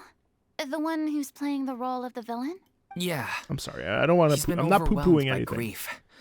I think the director's death hit him hardest of all. Grief? Guilt, more like. Also, I have a hard time imagining that anyone took it harder than me. Because... What the fuck? Well, speaking of the play being true to life, I was deeply, madly in love with Aureli. Do these characters feel a little bit excessive to you? Like they just feel like you know what they feel like? They feel like actors. You know? Like not the actors acting them, but like the characters themselves. The characters feel like actors. Like you ever been around actors? All they do is talk about themselves. All the time. Actors in the room. You know it's true. You know it's true. They're like, I was in love. Well, yeah. Well, my dad was a murderer. Oh, yeah. Well, I was abandoned because I have an illness. And it's like, y'all are too much. And it's like, they're all trying to like one up each other. He's like, guilt? Well, I was deeply in love with her. Motherfucker. You know what I mean? What? You kept that one quiet. Voice actors. It's time to be upfront with you all. No more keeping secrets from each other. We'll never be able to agree on the ending if we can't be honest about how we feel. Yeah, well, my dad is Mr. Mihoyo. I did tell her how I felt once, but she turned me down pretty much straight Oh, away. damn, unrequited love. She said that we were all like brothers and sisters to her, and she never considered us as potential romantic partners. Oh, no. Not that it came as a shock or anything. It was what I was expecting to hear. So I told her I'd always be there for the troupe, and I'd always be there for her. I said, maybe one day in the future, when everyone's settled into their own lives and on the up and up, and managing the troupe no longer required her constant attention. But she already said she wasn't interested. Well, maybe then she could reconsider what she really wanted in her life. This is so weird. This is such weird. Like, the character motivations are so bizarre.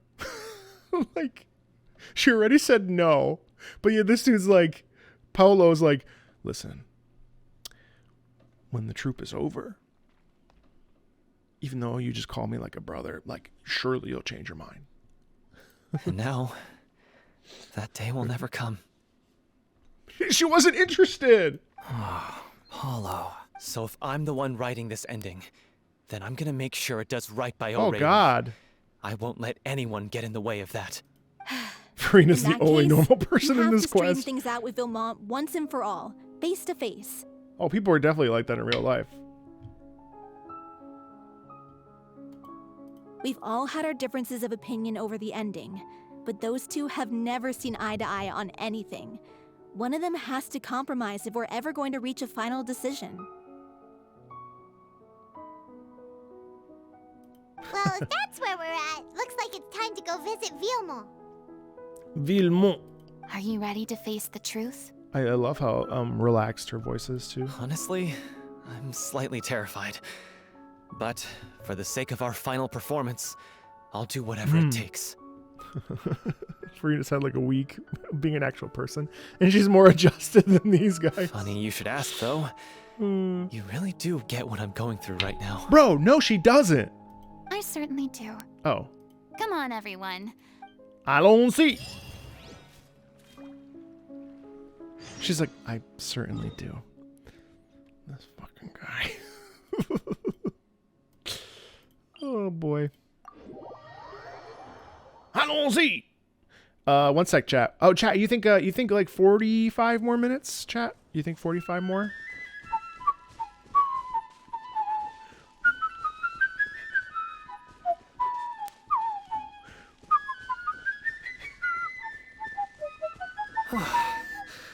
This is tough going.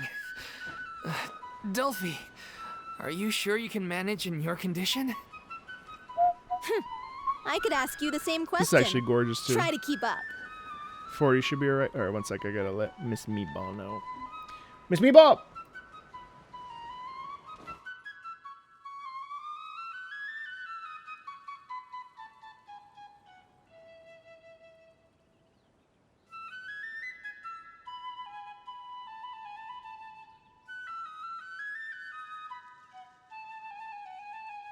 Listen to Toby bark. Hold on, you can hear her dog barking. Hold on.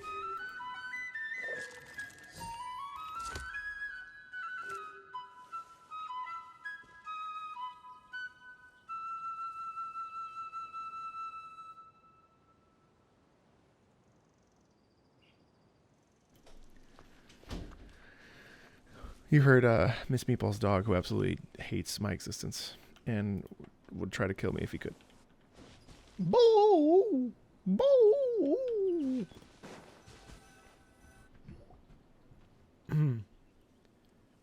I don't know. Not all of Genshin's writing is caricatures. As if this journey wasn't tough enough already without a roadblock. Where's Luna? Oh, she's right there. Don't worry. We should all be fine with the traveler here. We don't need to take a detour. Wait, why are you all looking at me? You're not seriously expecting me to fight, are you? Why does Miss Meatball's dog hate you? I'm a tall 6'2", like, big man, and Toby is very little, and a little. He's an Italian Greyhound mix, and he's like, and he always if I come into bed, if he has no teeth, but if he did, he would try to murder me. We're just curious, that's all. I don't think Luna's laying anyone's down right ever behind seen me. Furina in a fight before. There is a furry hooligan. Gets these hands. That's exactly what Toby said.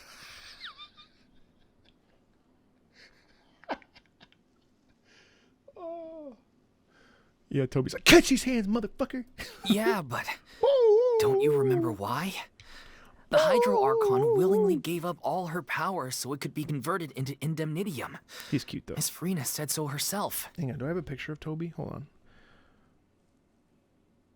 Please don't be upset with me, chat. I am paying attention, chat. I am paying attention. I also just want to show you Toby.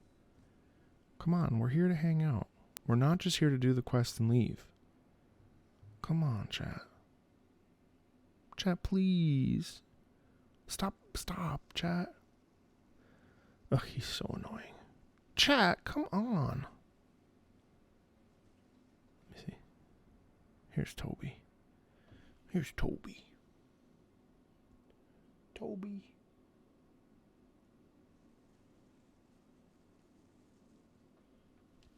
Who is he talking to? I'm talking to you. Precisely. And I'm not even the Hydro Archon anymore, so all my power is gone anyway. She didn't have any power anyway, though, because... As much as they it don't know pains that. me, That's well, actually. unfortunately, Wait. I should just stay put. I'm more like a damsel in distress, more. That sounded so smug. Ugh, secondhand embarrassment is unbearable. I hate Paimon. Hey, lay off, all right? My bluff. I'm sorry. Aw, too bad. Sorry to leave all the heavy lift. Don't worry, piece of cake. Like, Illusion shattered. That hurt! I Wind hate strike. Paimon. Ah!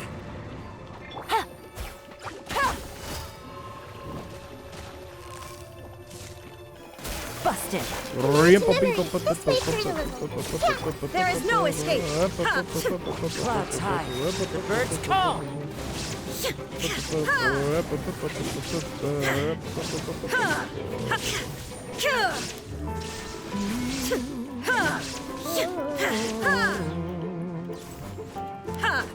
Wait, defeat the monsters before you... Shine down. Oh no, it reset. Before you what? Torn to oblivion.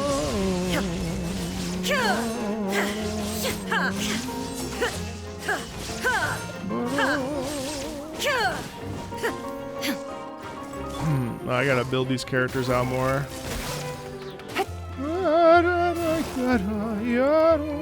Now this battle theme is truly remarkably beautiful.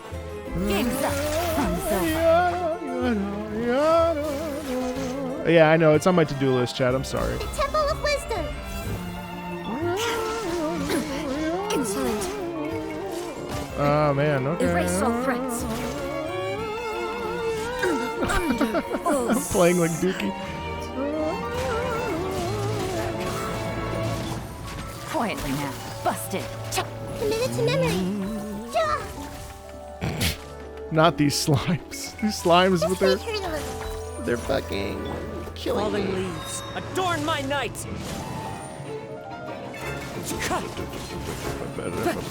Here comes the catch.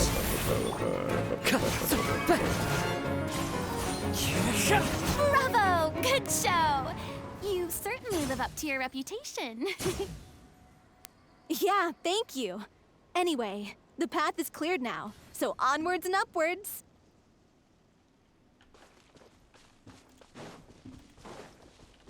Owned by slimes. You realize I don't play this besides doing the story stuff, right? Who's got time to artifact farm? Well, Vilma, are you I there? don't have the time to do that. Huh? Oh, it's you guys.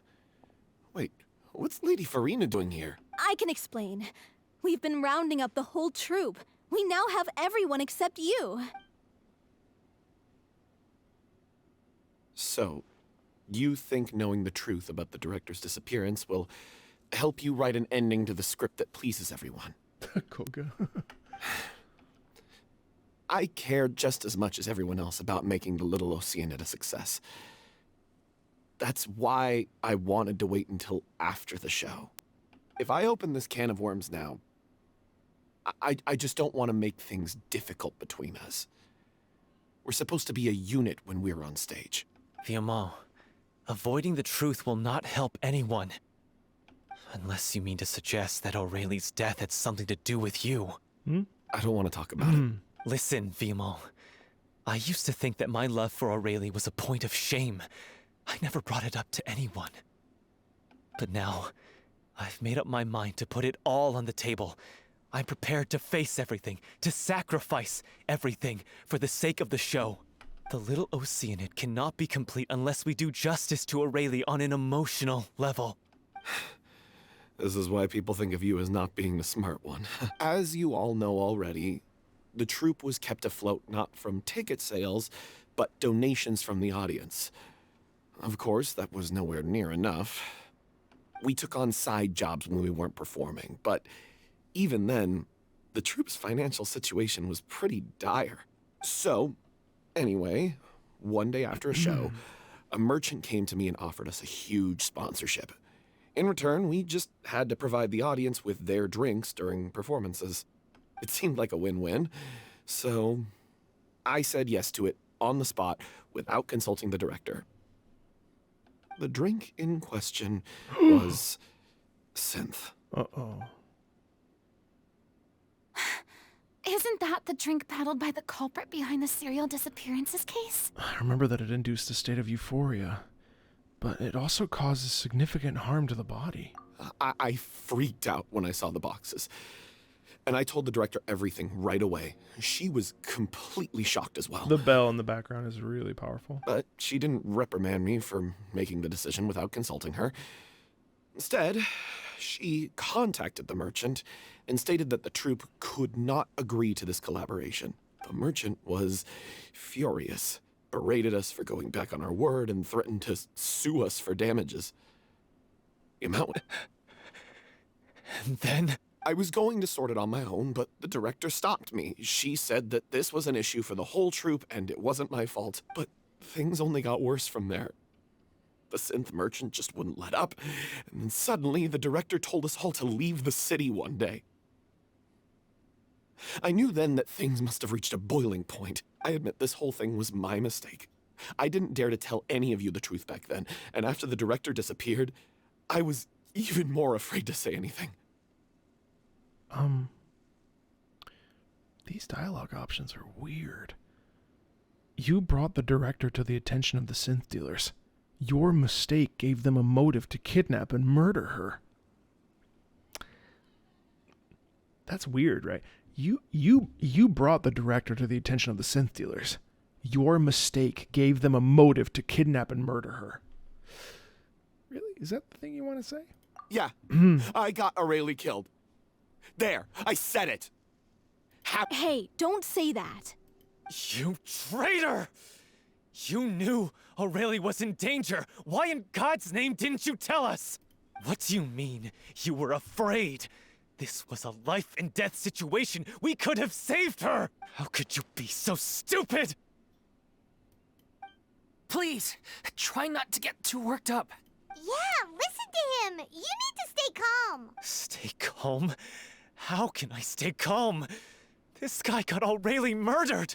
She was the love of my life! And he has the gall to try and high-road us, claiming that he kept his mouth shut for the sake of the show! How about taking some responsibility for what he's done? All I can say is I'm sorry. Truly. I wanted to apologize to everyone in the troupe, but that won't bring back the director. What good is my apology now? I'm just a coward who made an awful, terrible mistake that I can never take back. Beat me up if you want. Kill me if you prefer. It's what I deserve. End my life. So I can meet the director and apologize to her in person. She's actually an OC in it, so you wouldn't see her. Get out of my sight! Go! Get lost! Who's this guy act like he is? Want to see your face again? Like a That's enough! You've screamed and shouted at each other for long enough. Now pipe down, both of you! Can you stop conflating the show on stage with your real-life relationships in the troupe? You keep saying that you want to use this final performance to pay tribute to your director and celebrate her life. How can you do that if you're just using it as an excuse to vent your own emotions? fucking actors. Right. I'm sorry. On stage, the lead role is the focal point of the audience's attention.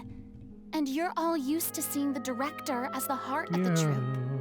But in her own life, her greatest desire wasn't to be the center of attention. I can tell how much she loved you all, and how much she loved the troupe. What she wanted was to build a warm home for all of her brothers and sisters. To shield you all from the storms that rage in the world outside. That's how you should remember her. And that's what you should be celebrating. I understand why you're trying to make her the hero of the story, but isn't she your hero already? After everything she did for you? Yeah. So think hard about what that means.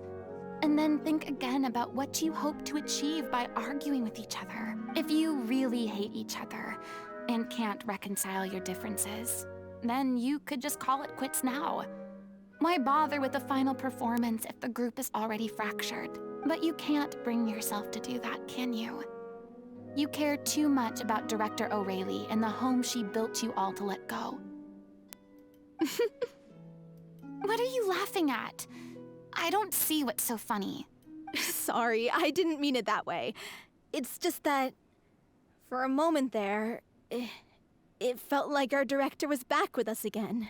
If she'd seen Paulo and Vilmont at each other's throats like that, she would have scolded them exactly like you did, in that same stern voice. Really? I will say, But she sounded like such a gentle person. this story quest is really engaging because I was pretty tired, and before I started the stream, I was laying down and I was like, I don't know, I'm tired. I didn't fall asleep. Of course she was. That's how you Even know. her harshest lectures came from a place of kindness, and it showed. She really was a truly outstanding person. What you said, it really puts everything into perspective. I'm truly sorry. I really meant for this to be a genuine apology, but I ended up making it all about me and my self-pity. It's all right. Let's save all this for after the performance. So, the ending. What are we gonna do about it? Clearly, everyone needs to take a step back for now and reflect on what really matters. When emotions are running high, things get lost in the fray. The end of the story needs to focus back on Aurelie herself. She's the true star of the show. It might actually be possible to find out more about her fate. What do you mean? The Traveler is right. You once investigated that underwater synth base and recovered items belonging to the victims. If you could find anything that Aurelie left behind, perhaps we can get a better sense of what she went through in her final days. You really think that's possible? I trust that nobody would object to the ending of the story being based on Aurelie's true feelings. No. Well, We'll leave this in your capable hands. Come, let's pay a visit to the Palais Marmonia. Actually, Yu Peng Chen. The rest of you, head back to the rehearsal location for now. Jonah and would wait know. For our good news. Jonah, are you in here? Yu Peng Chen didn't work on any of the Fontaine OST, didn't he? Isn't that correct? That's what I remember reading. I like how I just assumed that Jonah knows more than me about that particular thing. Welcome back. None at all. He didn't, indeed. Right, exactly. Time to go. Sorry, not to call out Jonah, but Jonah just is the walking. I could say, "What's this?" and Jonah just knows. So.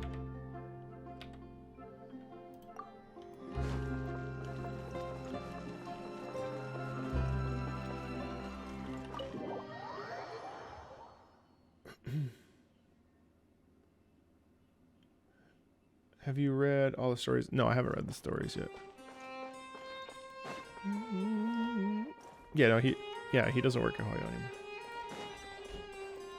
anymore. You want to review some recovered items connected to victims of the serial disappearances case? But, that case has been closed for quite a while now. Still, since you were the ones who discovered and submitted the evidence in the first place, you don't actually have to submit an application. Okay, please hold on. I'll have someone dig them out.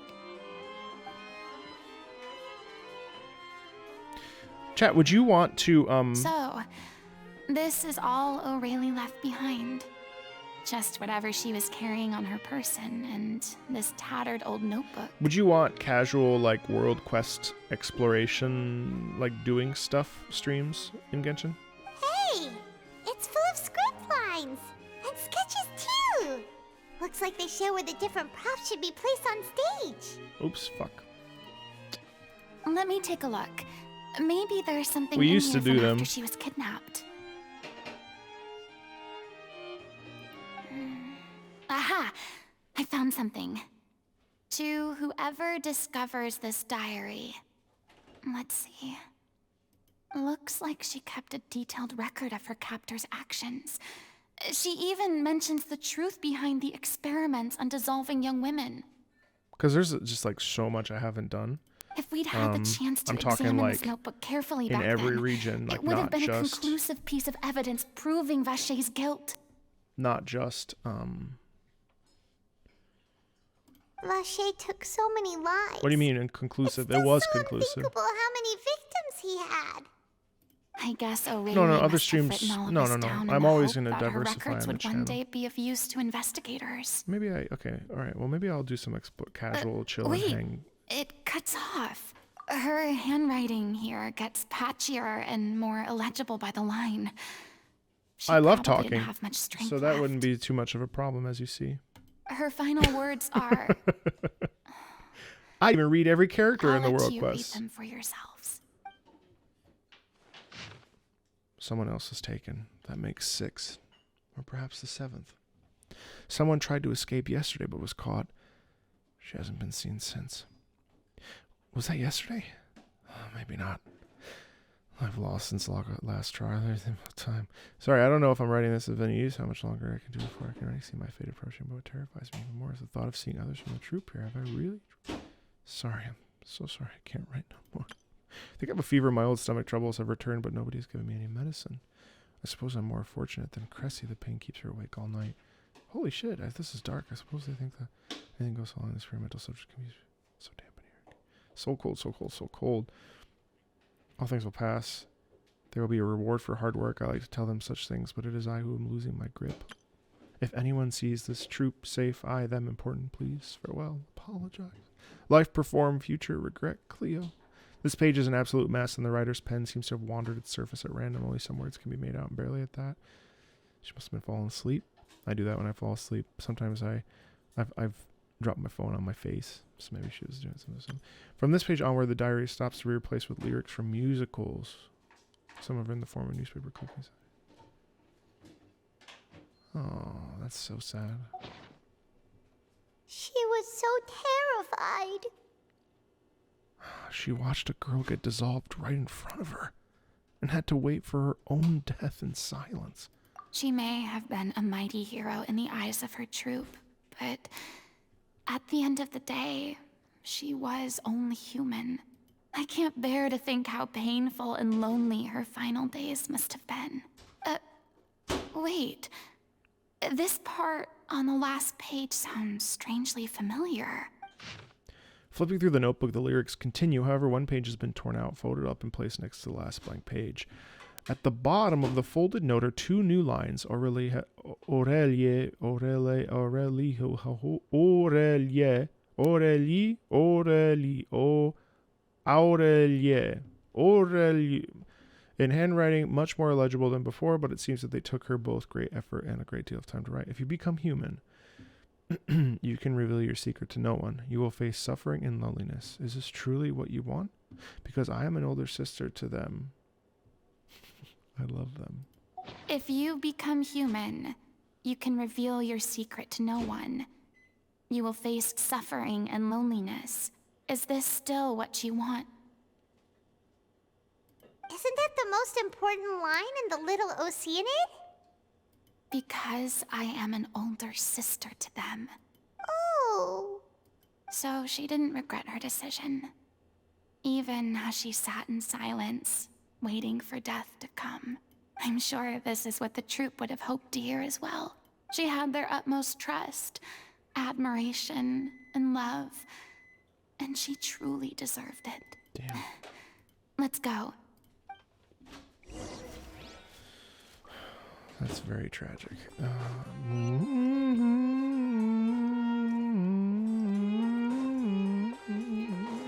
Give me that fugue.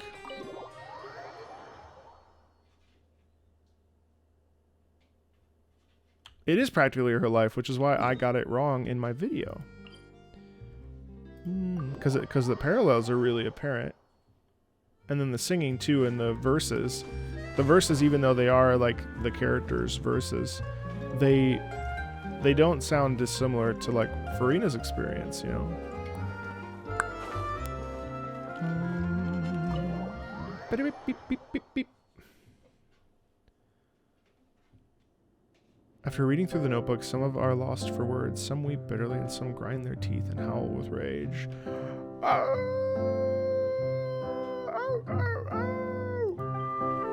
A long time passes before the group is able to calmly come together and finally make a decision. She deserves a hero's farewell. If that's the only way to convey to the audience the courage and selflessness that she showed in the face of death, then it's a meaningful way to end the story. Alpha Marco Meatball. Even in the last moments of her life, she was still leaving a trail for others to follow. She did her best to protect as many people as possible. It's actually really even nice if it meant to sacrificing herself. get another perspective, as tragic as it is, another perspective on the whole like disappearance cases, because there were so many victims of that case, and we only saw Vache's like immediate losses. We know what choice our little Oceanid would have made now. I don't think any more discussion is necessary. Well, Vilmont? I read that as Vietnam. I don't know why. Do you think you can bring yourself to go ahead with the show? I will channel all my regret and put it into my performance to make this a show worthy of our director. Oh, God. I won't ask for your forgiveness, and you don't need to worry about my feelings. This final farewell show should be about Director Aurelie and her alone. Then it seems like we've reached a consensus. I have a feeling that this will turn out to be the most mesmerizing performance of your lives. Really? How can you be so sure when you've never even seen them perform before? Don't underestimate my experience. After watching a countless number of musicals, I've learned one important thing. If you want to move the audience with your music, you must fully commit and immerse yourself in your role, pouring all your emotion into your performance. Bro, she sounds like my mom. I am an audience member. I've seen many of your performances. You need to hear my... Mom, I don't want to hear... Yes, you are an audience member, but that doesn't mean you know anything about what it's like to be up here. And aren't human emotions love, hate, that's funny. regret? Although 500 and years of hope performance, she'd probably just seen a the few most things. mesmerizing things in this world. I don't believe anybody could be more committed to bringing this story to life. Yeah, because they're going to use some Stanislavski over here. Thank you for the vote of confidence, Miss Furina. And thank you for supporting us through all this. Toa. Then, let's not delay things any longer.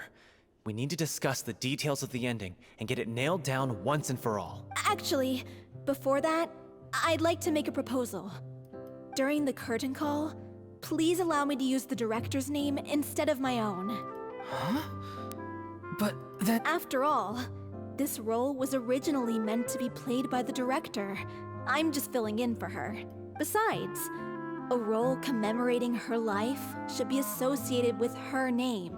Well, if you're sure you're okay with that, I have no objection to it. Now we're talking like a serious acting troupe. All right, I'll leave you to fine-tune your musical while I go and procure a stage. Procure a stage? What if Furina and Dvorak work together? Oh, it's okay. Our usual place doesn't need a reservation. But to be fair, I think if I want to be a playable character, well, actually, no, I don't think I'd have to. I mean, not that I know that Dvorak is ever coming back, because he likely isn't. But if he were to come back, I guess, what's her name plays Catherine, Ayaka's voice actor. That place? Oh, don't be silly. So, I suppose there's room for two of me if they decided to include me as a playable character. By which I, of course, mean the Opera Epiclese. Whoa, wait, what? No. That's never going to work. It's far too fancy for the likes of us.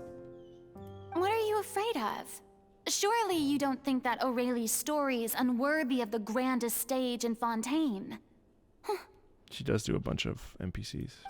No, that's not what I meant. Has she really played 20 different ones? It is supposed to be your grand finale, right? Believe in yourselves. Go big or go home. I have no problem with it then. How about the rest of you?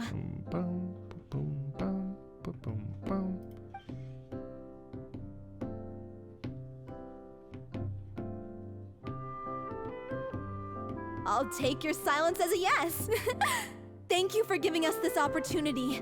It really is a dream come true. Well, then don't disappoint me. I think my line's coming up here If you soon. mess this up, it'll reflect poorly on me too. Come on. We'll need to get the go-ahead from Nervilette. I know just where to find him.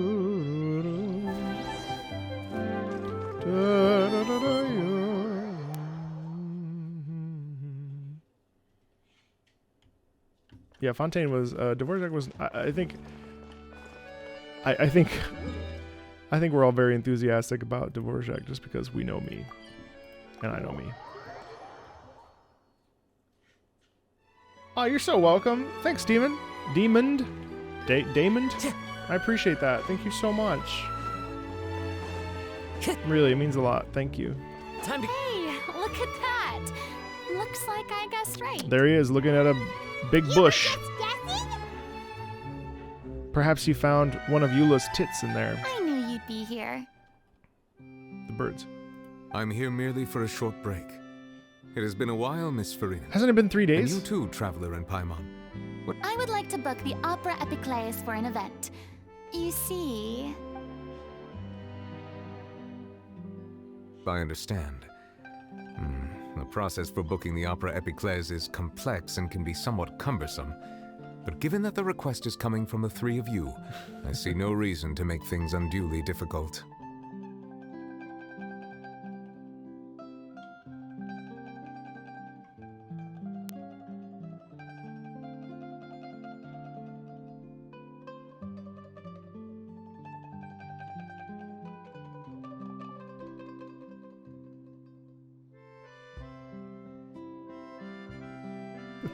Sorry, Miss Meatball asked me why I was mentioning tits on my chat, but of course I was referring to birds, just to be clear. I was referring to birds, and he was looking at the shrub there, so. The story of the little Oceanid is most fascinating. I'm looking forward to seeing it performed on stage. She said, why are you talking about tits? That I am like the bird, the bird. The performing arts rekindled after all that has happened. The bird, terms of service. Huh? What do you mean? It's been several months? Excited? People said it was 3 days. What is... Oh, there's Eula's left tit right there. Yes. This is the first time that I've seen you like this since your departure from deityhood. At first, I just felt bad about rejecting them. So I wanted to learn a little bit more about their situation. So it's been a few days, but he says it's been a led while to since we saw another, each other. and So what's the canon? here we are in the past. We sat in our high chairs in the court, giving our opinions on isolated cases. I love that they're actually all while turning knowing very the little opera about the epiclese human into an stories behind actual each like and every one. musical opera place. Maybe it's because I finally become an ordinary person and Yeah, it's gained my definitely not been freedom. days. But I've developed a great sense of curiosity about their lives. I'm truly delighted to see you find a new lease on life. Good point. You'd have to repair. Could you imagine? It's been 3 days. There's no water anywhere. All of the salmon have returned to their natural place. Now that you've regained some confidence, have you had any thoughts regarding a return to the stage? What? Why would you suddenly ask a question like that? Well, if the Little Oceanid turns out to be a great success, it will no doubt become a classic. Many theater companies are certain to add it to their repertoire. The experiences and decisions of the protagonist, Cleo, are all modeled after your own. Naturally, this makes you eminently suited to playing the leading role. It would truly be a shame if you did not take this opportunity to allow audiences to enjoy your outstanding acting talents once more. But she already said she didn't want to. Haven't I already made myself clear? Why do all these people want to put I won't pressure on have to performers to get perform back when any they decide to role ever retire? again. No exceptions. Yes, girl. Nor do I think it is any great shame. Exactly. There is no lack of fine actors. It's not a or shame. Inspirational stories, either on or off the stage. It's not a shame. There are so many people that want to be actors, performers, singers, dancers, musicians. There is not a shame to say, you know what, I've had enough. I'm going to hang up my hat. I'm going to focus on other things. I did this shit for 12 years. No, 10 years and then like 5 years of professionally singing. Like there's no shame in leaving something behind that doesn't suit you anymore. There's no shame. I don't mean to take this too seriously, but like, why not? There's no shame in saying this doesn't work. And better to do it now than to do it in 10 years when you're like, oh fuck, I really hate my life, but like this is what I'm stuck doing. No, there's no shame, especially when it comes to performance, because the pressure that you're under day in and day out is enormous. And it's funny how everybody in this plot, now I think it's written from the perspective of people that haven't necessarily done it and don't have the PTSD and the trauma that I have. However, it is worth pointing out that there is no shame. And people said that to me, oh, what a shame. For who? This experience is a case in point. I feel like I've learned a lot, and it has already been well worth the price of admission. I must admit, though, I'm a little envious. They're quite fortunate to be able to bid farewell to their past in such a magnificent manner. Yeah, I get jealous of some of my colleagues that I've seen now that are performing at the Met, and I was like, man, I wonder what would have happened if I just held on a little longer. Like, what would it have been like if I had waited? Well, the pandemic would have happened, so I would have been out of a job anyway. But like, let's say I'd kept going. Like, you know, I wonder what it would have been like. What roles I would have done. Would I have done more of Tosca? Would I have done more of, I don't know, some other opera, Rigoletto or something? I see. Well, I'm glad to learn that you have found a role to play that you enjoy, be it on the stage or not. I sincerely hope the show will serve as the grandest of finales. I will have my staff book the date and mail the relevant paperwork to the troupe once the details are confirmed. Thanks, Nervalette. You are very welcome.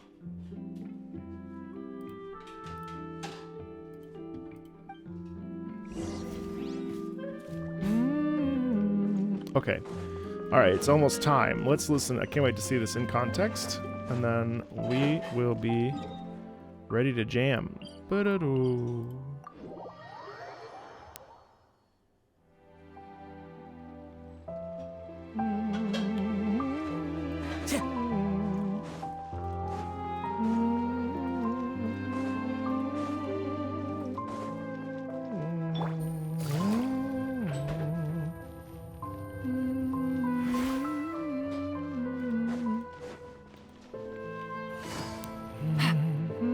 I remember when I left opera, it was really hard on my parents actually, because they were like, "But you're so good at it." That was the thing. Yeah, I heard that a lot from a lot of people. But you're so good at it. And? Yeah, that's true. I am good at it. And? But no, Nouvelette is never harsh. That's the thing I love about Nouvelette. Nouvelette's very Good news, measured. everyone. It's done. The Opera Epiclese is booked. Thanks to my eloquent and impassioned speech, Monsieur Nouvelette was moved to provide us with a fitting stage for this It's not special unrealistic at all, actually. performance. It's normal. We've had to fight People don't get every it. Why step would of you the way pursue for something this really hard opportunity. and then But we decide to now have leave, all especially of when the it's super ingredients specialized, necessary you know? to stage a truly spectacular performance. But Nouvelette did it with like a lot of heart and a lot of like, I think Nouvelette is really like Uncle Nouvelette to Furina.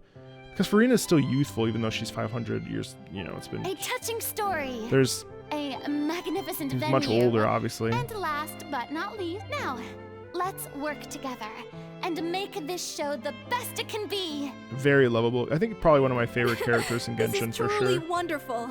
He's up there with Raiden Shogun and Ayaka and Furina and Kazuha. I'd The say. sooner we can finalize the ending, the more time we'll have to rehearse. Fiamma and I just went over some parts of the script and tweaked a few things. I think it's really going to resonate with the audience now. Wow, you two had a constructive conversation? That's great! Nouvelette's story is vital quest to next any week? good Yeah, we can do that, performance. Jonah. That's a good idea. We should really get in that. No, he's way older than her. Look That's at what I us. mean by uncle. We've come so far. I never could have He isn't pictured older this than scene a few 500 days years? ago. Damn, he's a little baby, huh? It's amazing! Even though Furina's still being a bit of a drama queen about it all, she's really fired everyone up! I really hate her. Please feel free to give us any comments or suggestions. Hey, Loic, get over here. Time to practice the opening number. I really hate Paimon. This has done nothing to help me with that idea. I love it, they're blocking. This is so true to life. That's cute. Oh, makes me miss it. Cursed Cleo. She stole the waters of life from us. She's a fraud, and she must pay for her crimes. I love it. Let's auto this bitch. This has nothing to do with her. The ignorance and hatred of our people is to blame. How can we hope to win I back performed the on a water's stage favor like this if we with don't change our ways? with a giant with a giant water fountain in the Take him center. hostage. Hold on, I want If to. Cleo wants him back, she'll have to show herself. That's so funny. Where's that? Where's my picture of L'Elisir d'Amore? Oh my god, I love it. You gotta have. You have to have, especially in a Baroque set like this. You have to have the giant. You have to have the. You have to have the water fountain. The water fountain on stage. Let me see if I can find this picture. I can't, but this was the costumes though. So this was with my three best friends, Zach and Luis, in Santa Barbara Opera, and there we are, and we see our Zach is in the center, and Luis, these are like my brothers, and I love it. So there, you can't see it, but right over here, there's a giant fountain just like on the stage here. It's not quite as a period as this. This is what you would see if like you were a Mozartian. Actually, it's funny because we did something in the similar time period recently, and this was the costume. So it's actually not totally dissimilar. But as you can see, it's sort of the same. With the ruffles and things. Not quite that, because I was playing the Duke here, so the Duke wouldn't have worn ruffles. He's very like sexy and wouldn't, Leave very this like place, oh little Oceanid, and never, ever look back. Oh wait, isn't my voice line in here somewhere? I think soon. Isn't her thing is about to come up, I think. Everyone's really throwing themselves into their roles. I haven't seen such a fine performance in a long time. If only. What should we do? It's almost time for her to take the stage! Why? Oh, Why does it have to be now? That's the worst feeling. I really dealt with this a lot. like feeling physically ill before. Now, obviously, this is a different context, but feeling really unwell before performances and really not sure if you can do it. It's a terrible feeling. It's one of the reasons I left, actually. Hey, what's going on? You're due on stage any second now. Oh no, not again. But why? What about your new meds? Did they stop working?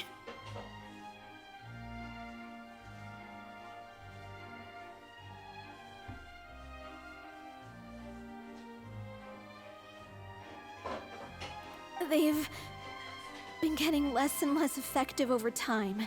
I've had to keep increasing my dose. It's the effect of adrenaline. What? Not in this particular instance. I thought they'd cure it. So they were only managing your symptoms? What point do people think I don't get? I figured whatever it took to get me through this final performance. How could you do this to yourself? And after that lecture you gave me about not looking after my health. I'm sorry. Yeah, everyone. I've let everyone down. Man, there's a lot of these responses are so trashy. You.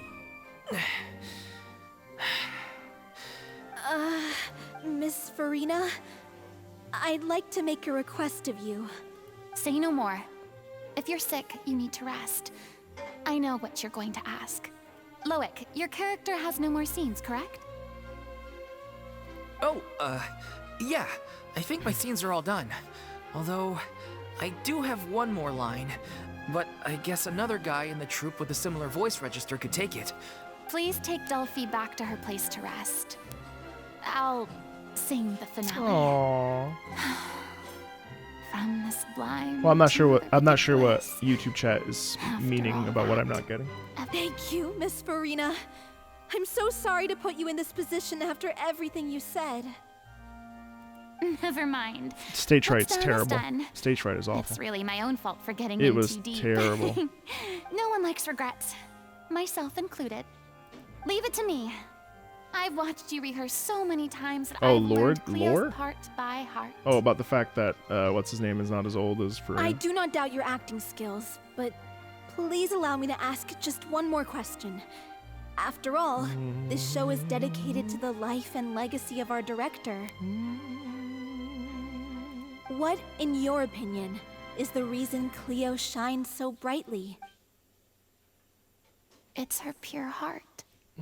Despite all the pain and loneliness she had to endure, she never once stopped believing in the beauty in this world. Well said.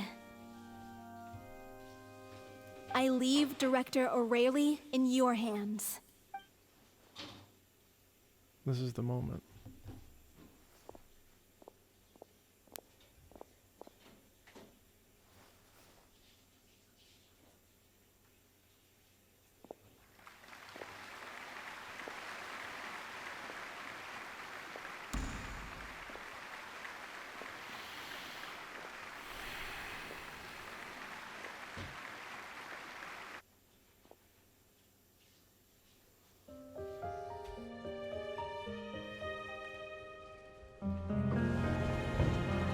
Is she here yet?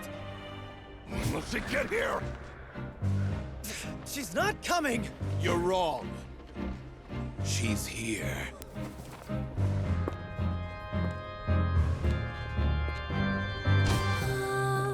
Si je pouvais vivre dans l'eau, le monde serait-il plus beau? Me pardonneras-tu, ô chère mère? L'eau dans son courant fait danser nos vies, et la cité elle nourrit, ainsi que toi, mon doux amour. But what about your wish? My wish. This really must have struck a chord with her to perform in this moment. If you become human, you can reveal your secret to no one. You will face suffering and loneliness. Is this truly what you want? Le grand amour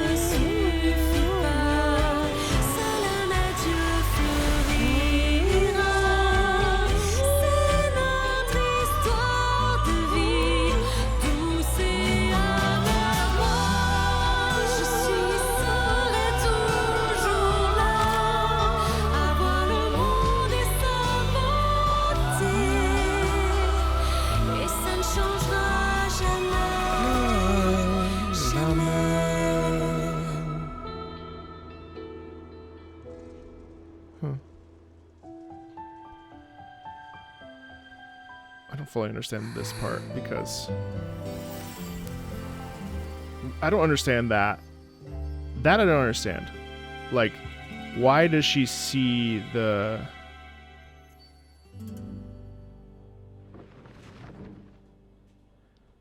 Why does she see the... Oh, this is my line, I think.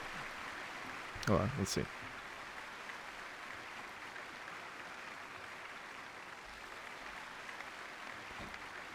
Oh no, I think I get an autograph afterwards.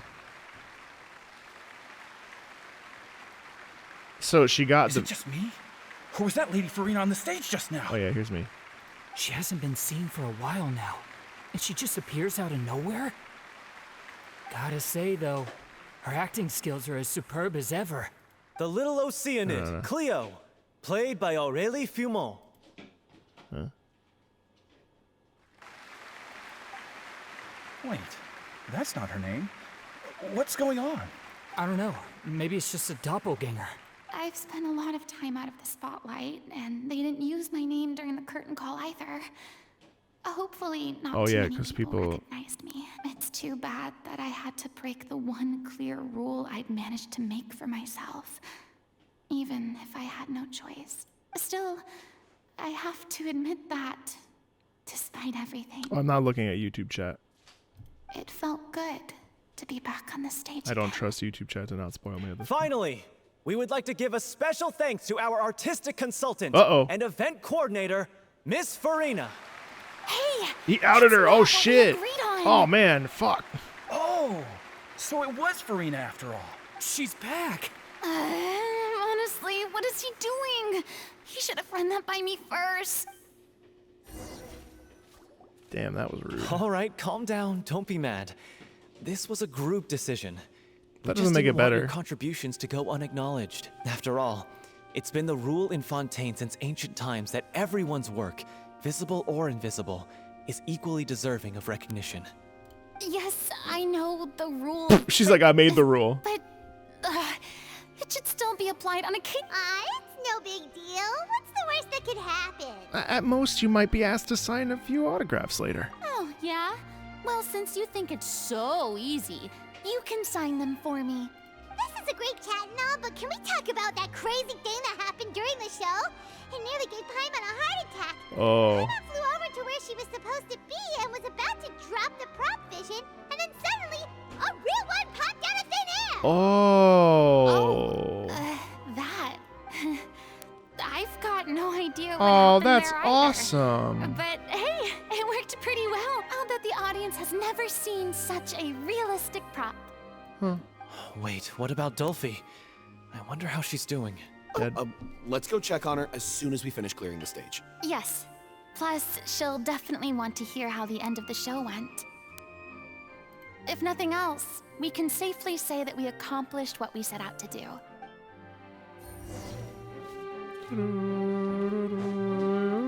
Wait, I think this is the part where I have a voice line. Oh, shit.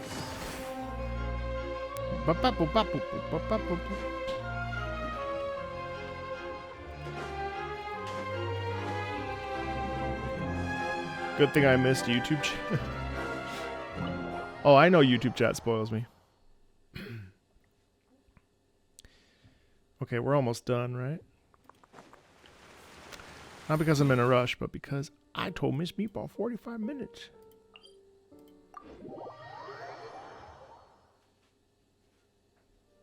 Uh-oh, did I miss my own voice line? Uh-oh.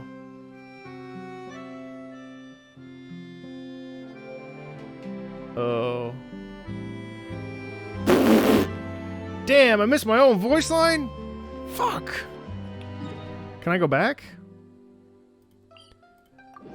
Show's over, folks. Everybody, see you. Take it easy. Wait, where's that? I gotta go back. You gotta be able to go back. Come on. Let's go talk to them. No, I understand what the vision is now. It came to her because she was brave and...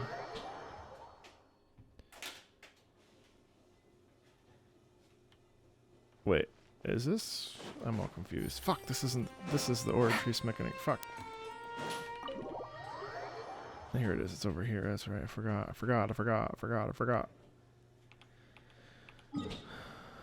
It's here, of course. The opera épiclèse.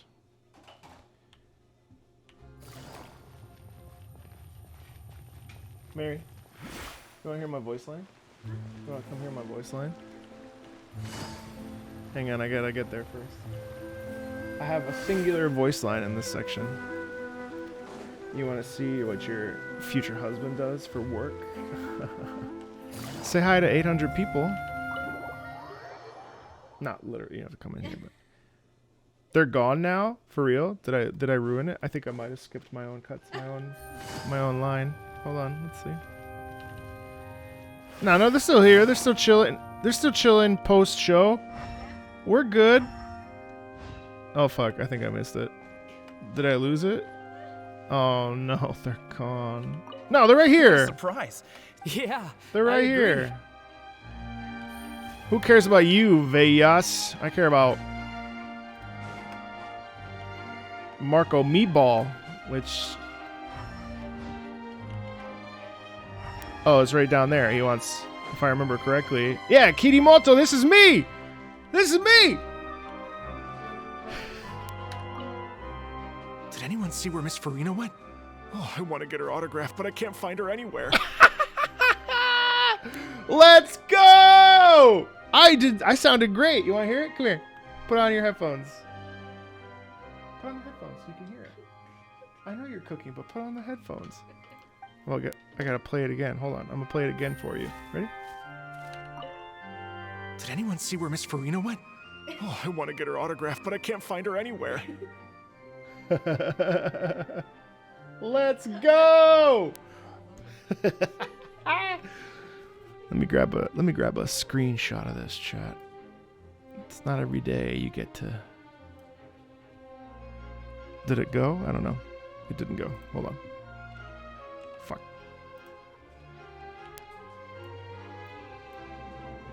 That's not going.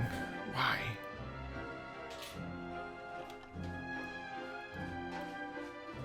Why? Well, it's alright. Someday we won't have to be excited for one line chat. Someday we'll have to be excited for giant paragraphs.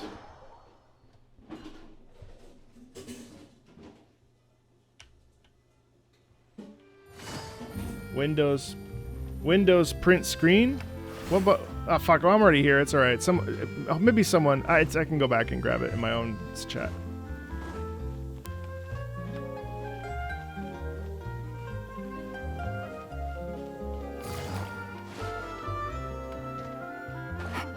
I've been several Inazumans. Vision lore is not important on this stream. No. We can move on. Yeah, I'll clip it from the VOD. Ah, you're back.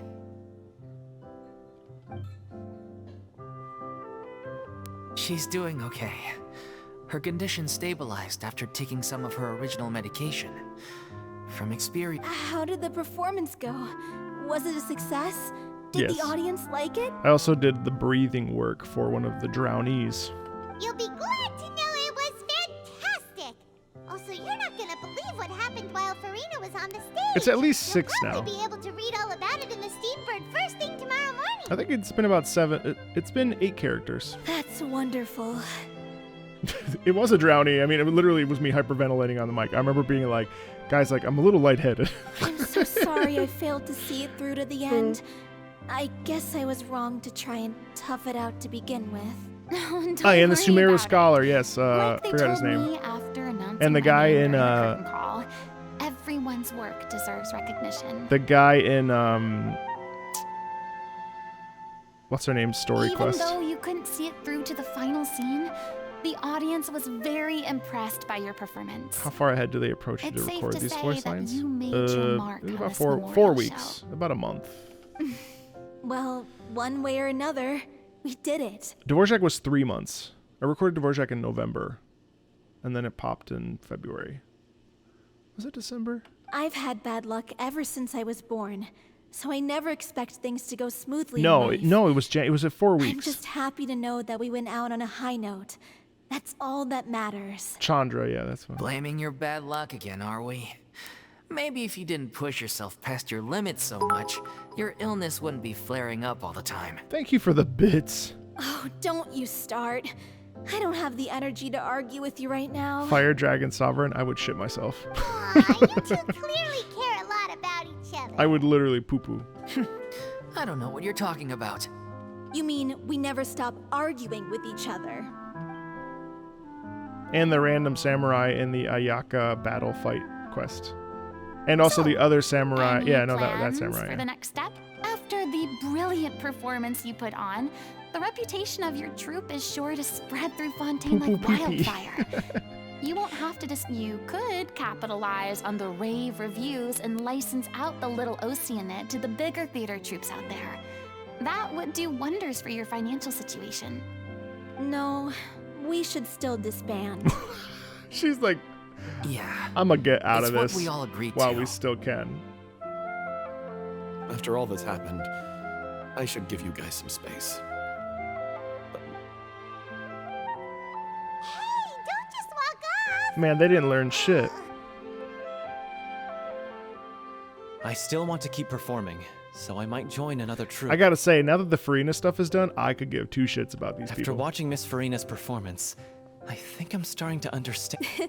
You should do it. It suits you. I'd originally hoped to keep performing too, but I don't know if my health will allow me to. Oh, so now you finally got your priorities in order. Bro, I What hate about this you, Miss Furina? behavior. Well, frankly, I think a return to obscurity is no longer an option for me. I'm sure a slew of consultancy requests will hound me wherever I go until I finally acquiesce. Prohibiting people to talk about lore is unfun. You rather sealed my fate there with your special I thanks mean- at the end of the show. I mean... Sorry. I mean... It's quite all right. You can talk No about it need in the to comment section. apologize. What I meant to say is that this whole maybe Nervilette was right. Maybe Cleo is the right role for me. I still don't wish to pretend to be someone else, but I do have a desire to express myself. So maybe the show will go on for me after all. There's no need to draw lines in the sand. Just do whatever feels right to you. Yeah. There was once a time when I was an actress in a I really love her, masquerade, like, seeking self-acceptance. only to hide the truth. But from now on, I want to spend my time learning real stories about real people and how they touch the lives of others around them. I want to watch them blossom and wither, see them refined on the page, retold on the stage, and Yeah, I would remembered really. along I'm to the curious to see what it would be like. You know, I think I had a moment like this too when I did an ad for Mailchimp, which is I don't know if you know Mailchimp. It's a popular like, email mass subscription thing, and it was the first time that I basically had performed publicly. It wasn't public, but it was like the first time I'd been performed to sing, and it was doing like variations of like opera themes, and it was like I don't remember the words, but essentially. It was really, really cool. And it was the first time I felt like I was like warming up and I was like, oh my God, I am still a singer. I've rediscovered who I am in a different light, you know, and I did a spot for TBS actually with a Big Bang Theory. I did a Sheldon and Leonard, two brilliant physicists. Anyway, it like aired on TBS for a little while and it was so cool because I was like, all right, I'm still able to like do the thing, you know? It's a little bit, this is more poetic, but same sure idea this that is like, what captivated director O'Reilly as well. it's amazing how things can change in a positive way. Sounds like you're ready to stop running from your true calling. Yeah, exactly. My true calling was YouTube. and The more you get out into the world, the more you'll discover what a fascinating place it is. teaching people how to actively listen. Next time, I'll invite you to join me. Then, it's a deal. If a vision is a gift from the gods, then I should do my best to honor it. That was so nice. I'm not going to talk to any of them because I do not care. But I will talk to Furina, although I don't have my okay, Yelan, slow down. Okay, I can. It's ironic to think that in my whole time as a god, I could only ever dream of receiving this kind of power. And now that the gods have given me their blessing, it actually feels more like I'm finally able to take my fate in my own hands. Is that how humans feel about it as well? She's so cute. What a wonderful character. What a wonderful character. What a fantastic job they did.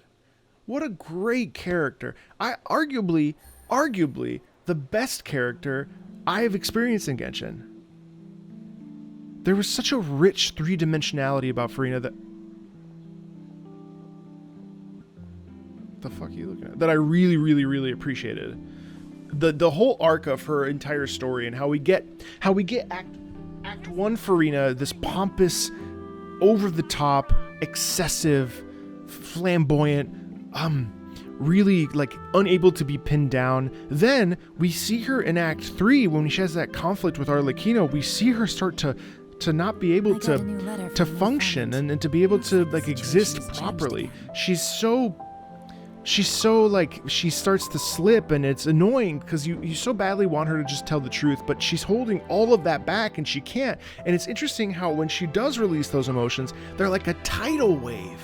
And everything comes out this waterfall of emotion where everything finally comes to life. And God, that moment with Focalors and Neuvillette in 4.2 was just so wonderful. And just the humanity that we get to see if you're Furina, and like discovering her way around the world without the pressure of being that duality, and then that it's just so lovely. I love it, and I love that she is so like hell-bent on not being a part of the performance anymore. And then she says, I'll go on. It's fine. I can still do this. It's a wonderful thing. It's beautiful. It's beautiful, and I hope, chat, that you have gleaned a little bit of there's Toby. Have you gleaned a little bit more of the dynamics of what it means to leave a profession like a musical career, and that's one of the things that I love to share with you about my own personal journey. It's just like sharing what that experience was for me, and how this was really connected to me, and I felt that in a really deep spiritual way. And I love that. Thank you so much for coming along on this journey with me with this particular quest. It was really special. Like, I'm an open book when it comes to sharing about the inner dynamics of performance life and what it takes to be a career musician and a career performer. Like, if you ever have any questions about it, you can always ask. It was so fun to do this with you. Thanks so much for all of you for coming.